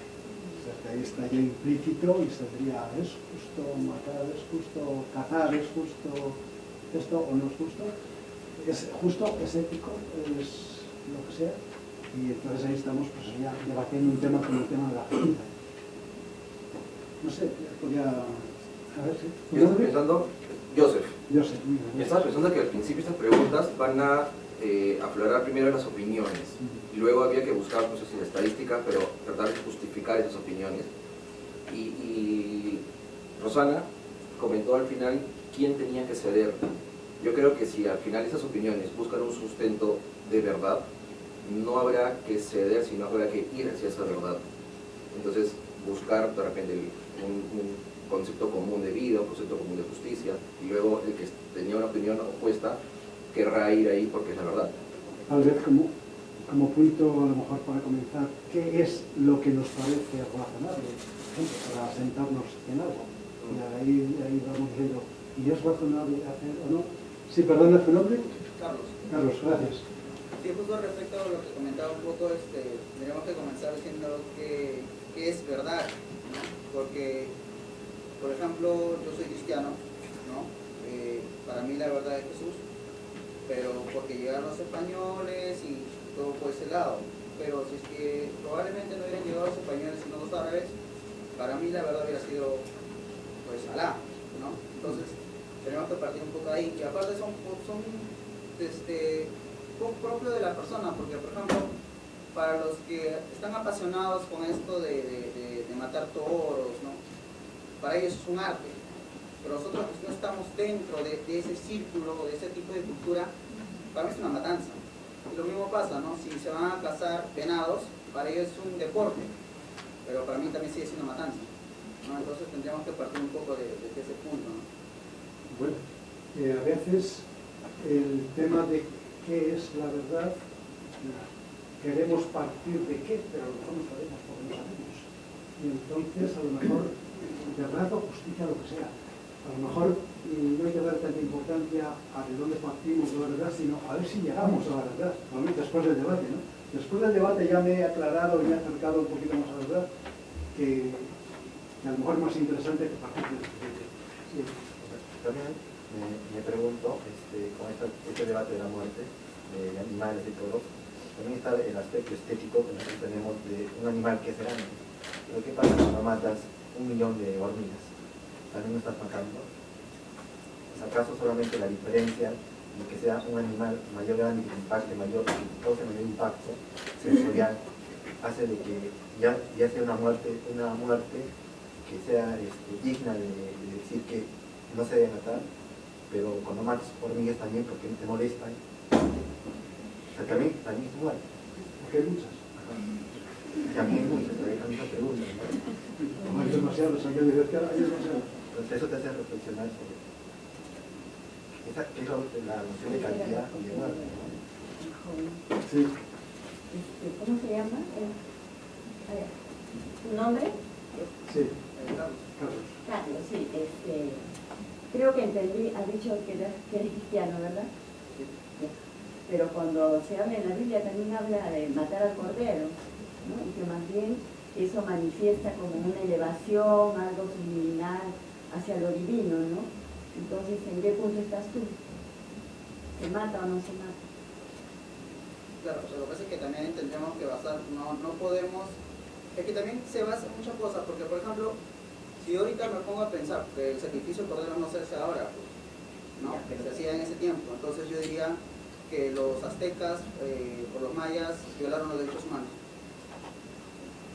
O sea, no podría hacer creo que le dicen eso anacronismo porque está yendo en contra del grupo en el que está. Estamos juzgando en nuestro tiempo, estamos jugando actos que en ese tiempo eran rituales.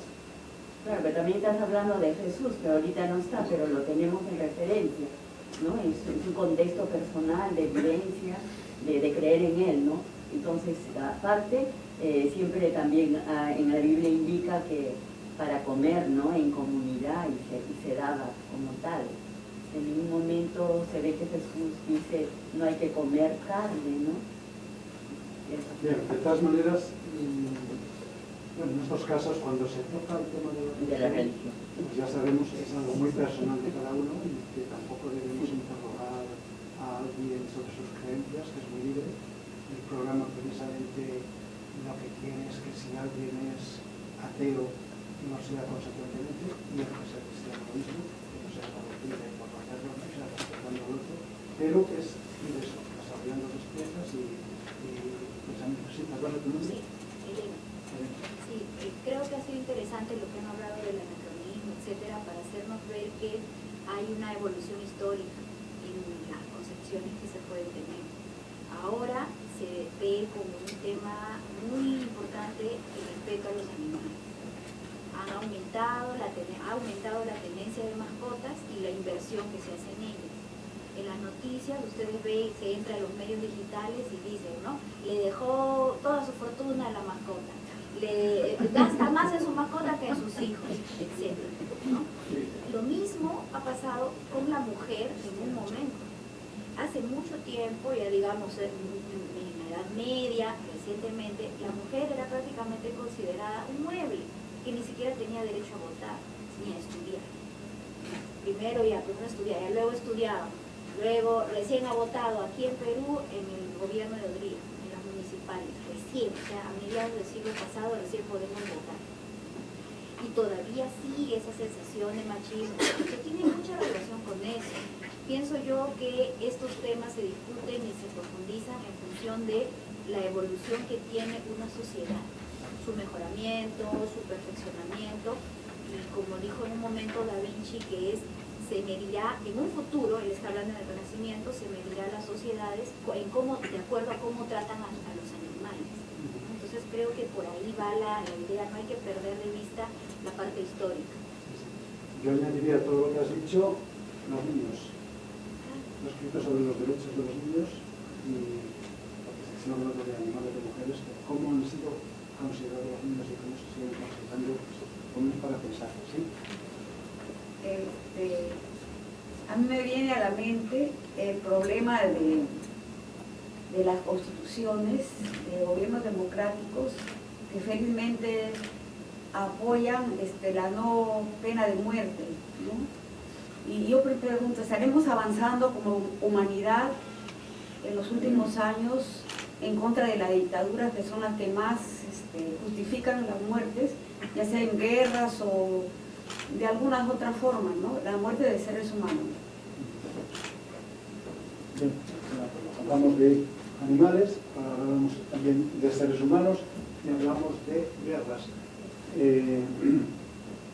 No sé si normalmente, desde hace tiempo casi todos los gobiernos dicen que su guerra es defensiva. No sé si nadie ataca, y todas son defensivas. Bueno, el tema de la guerra es otro punto. Solo quería agregar lo que había mencionado anteriormente sobre la verdad. Yo hace poco acabo de leer un texto de Engels donde decía, desde su punto de vista, que no existía en sí la verdad absoluta, por el mismo hecho de que si ésta existiera sería una limitación para el conocimiento, ya que una vez encontrada ya no se avanzaría. Entonces, hablando de verdad, solamente creo que cada quien tiene su perspectiva y todo es seguir adelante, no existe la verdad absoluta en sí. La verdad que yo tengo hoy, pues mañana seguramente será diferente. Y así es, no dice refranes, hoy no sé qué,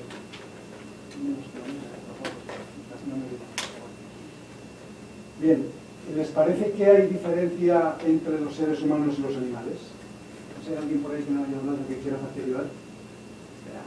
¿Somos diferentes los seres humanos a los animales? ¿En qué? Por decir una manera. ¿El ser humano piensa? ¿En algo más?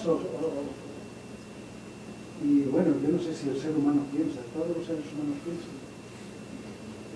Estamos hablando de libertad, de capacidad de tener libertad de poder decidir. Seguro que tenemos capacidad de... No, o sea, que ya estamos entrando ese tema. Porque, sí, no, por ejemplo, si la mayoría de gente está en el televisor así hipnotizado, así no hay libertad, que no tiene capacidad de decisión. O si aquella persona que mata, en este caso, porque todos lo hacen, también ya no estamos hablando de no tener capacidad de decidir, solamente se hace porque todos lo hacen, un acto instintivo. Pero no me pongo a pensar si debo hacerlo y por qué. Son casos más extremos. Y nuestro caso puede ser que nos hayan dicho o en casa o los amigos y hayamos encontrado en la sociedad esto y hayamos elegido esta universidad, esta carrera, pues porque sí, porque me lo han dicho, por que sea. No sé si este caso es libertad. Elegimos libremente lo que hacemos. Y luego, ya he hablado antes cuando entramos en el aula. Somos libres de qué. Bueno, otro tema, vamos a la justicia, ya mostramos libertad. Tengo que decir que normalmente se va tomando nota y se va profundizando para no dejar el tema de la justicia, que alguien diga, bueno, es que he quedado ahí y no lo hemos tocado y hay que llegar a algo más lejos, pues se toca, se deja ahí, luego se deja el tema de libertad para después de uno ir al otro. Pero en principio estamos hablando del tema de la justicia, vamos a intentar profundizar y llegar hasta donde lleguemos. Y a veces se puede hacer en un día, en dos, en una semana o lo que haga falta, ¿no? No sé si alguien va a intervenir. Bueno, ¿el ser humano tiene derecho a matar? Por ejemplo, a matar un animal que le hace daño, una garrapata, aunque no sé si aquí se llama igual o algo así. ¿Tenemos derecho a matarlo? Antes hablabas de hormigas, de toros, de tal. Sí, perdona, ¿de nombre? Carolina. Carolina. Sí, pero ¿de qué hablamos cuando hablamos de derecho? ¿Qué es el derecho? ¿Es otorgado? Y en todo caso, ¿quién nos lo otorga? ¿Alguien quiere contestar el derecho? ¿Tú o tú misma quieres explicarte si el derecho lo tenemos otorgado o alguien nos lo otorga? A ver qué piensas. Yo creo que es resultado de las normas de convivencia de una sociedad. Nuevamente, o sea, hay un momento en que usted mencionó que la filosofía, etcétera, pero tiene que aterrizar, porque si no vamos a estar en esa, el huevo o la gallina, ¿no? Entonces, hay un derecho porque hay gente, hay una sociedad, y esa sociedad tiene que normarse. Ya lo dijo el compañero anteriormente, en ese entonces del tabernáculo sacrificaban al cordero. Esas eran sus leyes.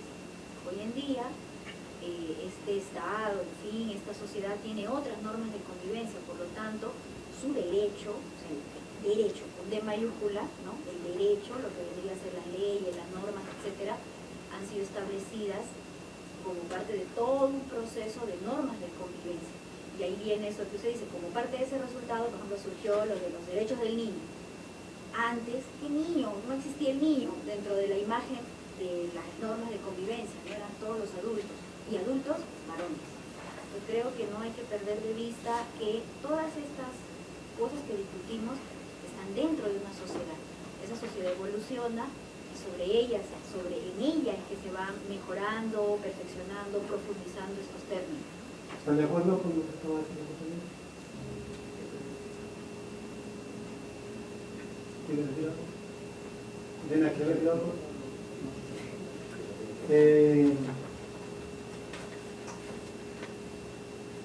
Yo no sé si te he entendido bien, pero yo te he entendido que no existe, que yo no tengo derecho como ser humano, o sea, o que estamos confundiendo un poco el derecho con el reconocimiento de los derechos.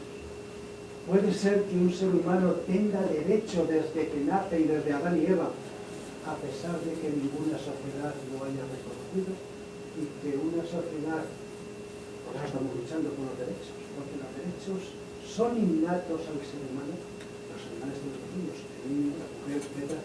Cada uno tiene innatamente sus derechos y por eso los reclama y por eso los exige a la sociedad en la que vivimos. Pues a lo mejor el derecho está más allá de la propia sociedad en la que vivimos, no sé si lo que eso.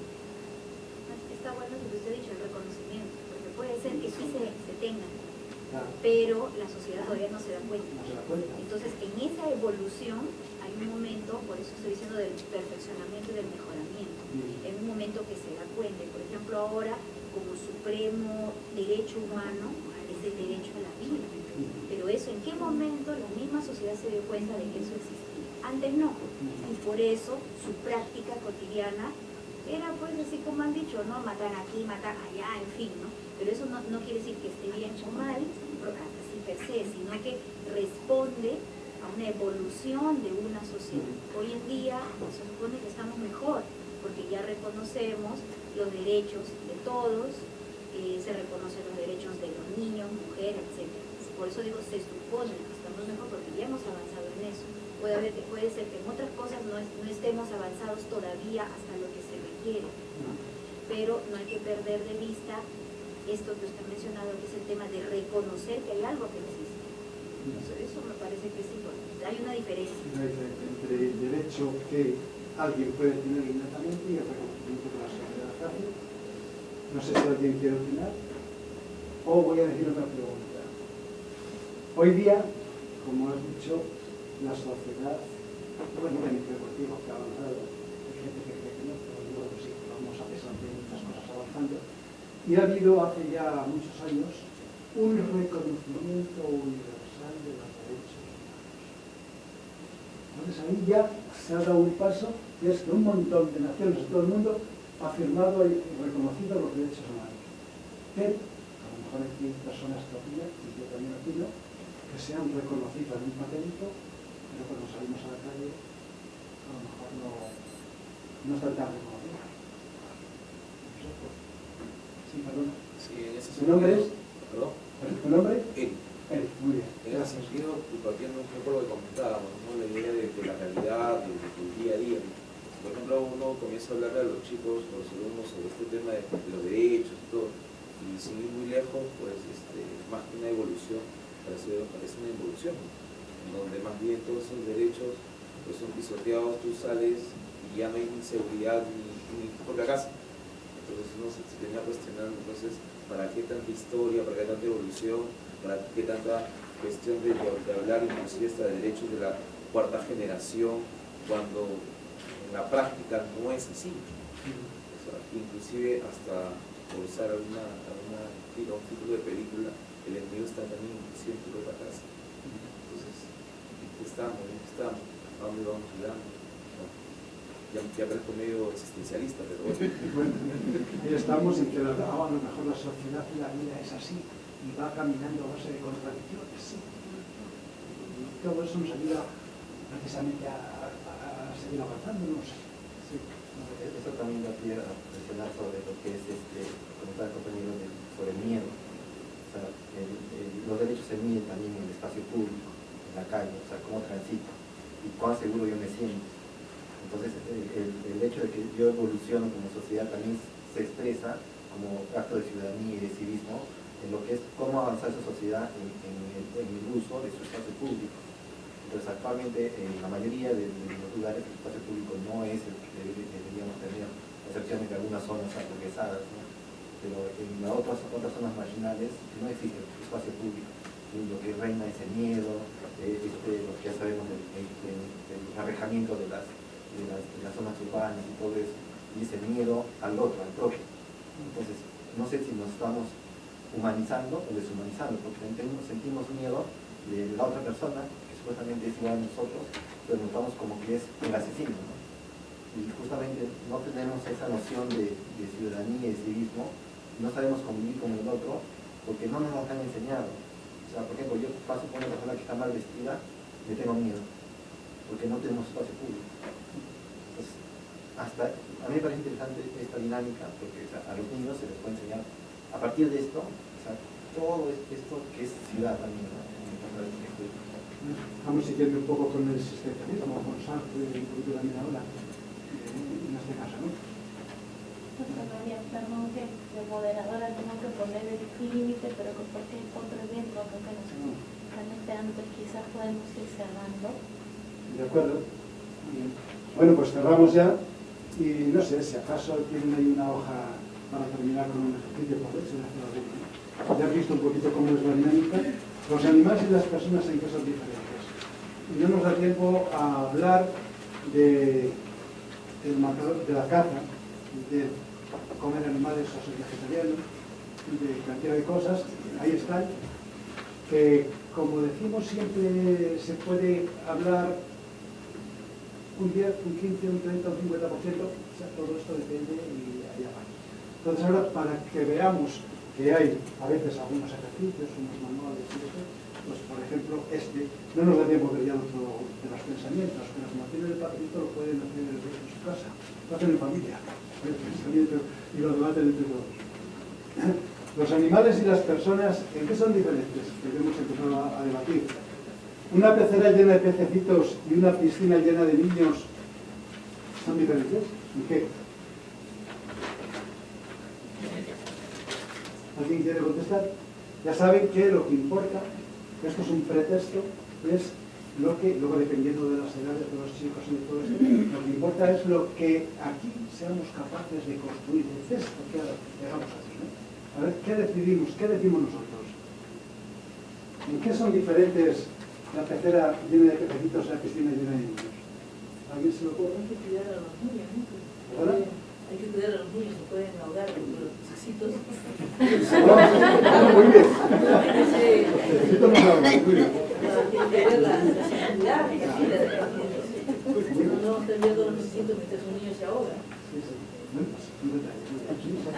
Podríamos decir que la pecera viene a ser como este pequeño hábitat de los peces, pero la piscina para los niños solamente es un ambiente de diversión. Entonces, ¿cuál es más necesario para quién? Entonces, seríamos solamente la pecera es más necesaria para los pececitos que la piscina para los niños. Bueno, para no entretenernos en la misma, pasamos a la siguiente. Castores, estos animales que están construyendo presas, o los obreros trabajando en una construcción. ¿Qué son diferentes?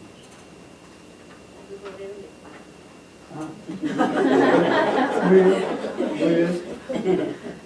Aunque no les paguen mucho, pues ¿Perdona? ¿Alguien ve más alguna diferencia más?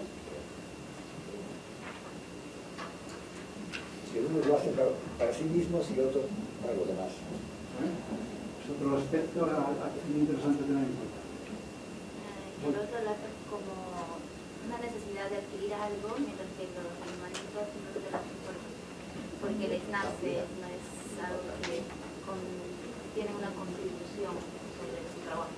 No estoy segura, pero quizá los pastores tienen un bagaje innato acerca de cómo construir, mientras que los obreros han sido educados por otras personas. Muy bien. Y entra otro concepto. Lo innato y lo que es distinguido, la educación y el tema, ¿no? Un perro meneando la cola, un niño sonriendo en la mano. ¿En qué son diferentes? Cuando el perro menea la cola, está sonriendo, está intentando. No están alegres. No están alegres. ¿Y en qué se diferencia? ¿La diferencia?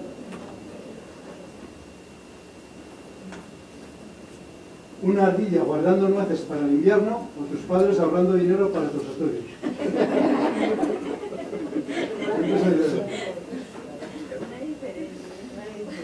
O sea que somos muy parecidos. Ya tenemos que contarte a todos. Bueno, creo que un inicio o algo de cómo puede ser también la práctica, también lo he tenido. Muchas gracias por todo.